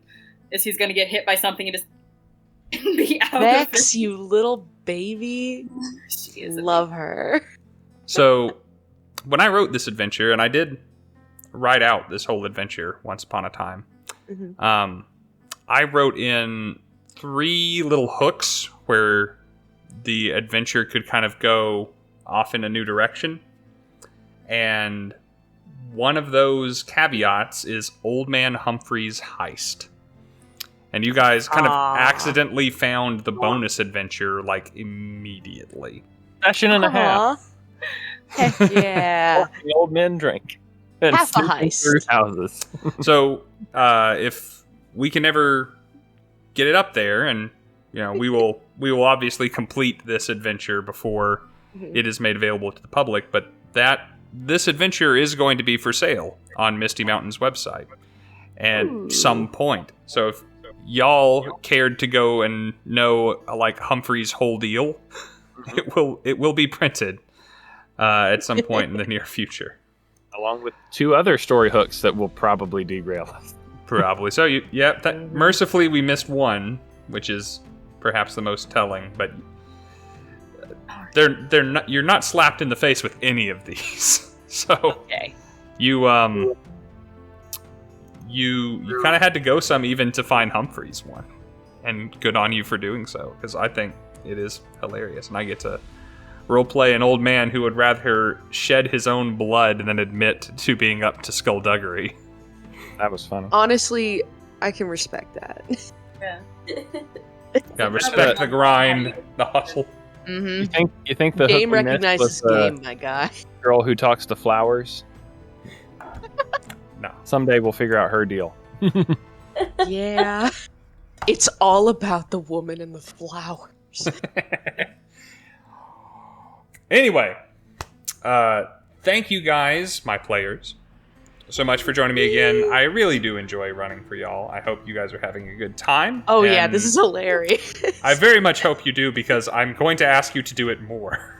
Yay! And with thank you. you guys, the people who Gosh. tuned in to watch this stuff. Yes, absolutely. This is all for you, mostly for us, but all for you. And if you enjoy us goofing off like that, that's cool too, because we're Yes. gonna do it anyway. We still have a lot of adventure left to go, because the adventure that I wrote for this actually leads into another one that we haven't even talked about yet, and we're going to be doing it all. And so far, what I thought would take us one session has taken us two, so we've probably got another 7-8 sessions to go. So you guys will get to enjoy We're these thorough. hilarious cranberry juice guzzling, rat transforming, pet owning, crazy jerks for several more weeks to come. Thank you guys so much for delighting me, for entertaining everyone out there in internet land, and continue to follow Misty Mountain Streaming for more hijinks such as these. We have more campaigns, more one-shots, more players, and still just me running the games. But there will be more content like this coming on this channel very soon. I hope that you join us for that as well. But for this evening, thank you again, and farewell, and Godspeed, friends and adventurers. So long. Hi. Hi from Sleepy. Bye.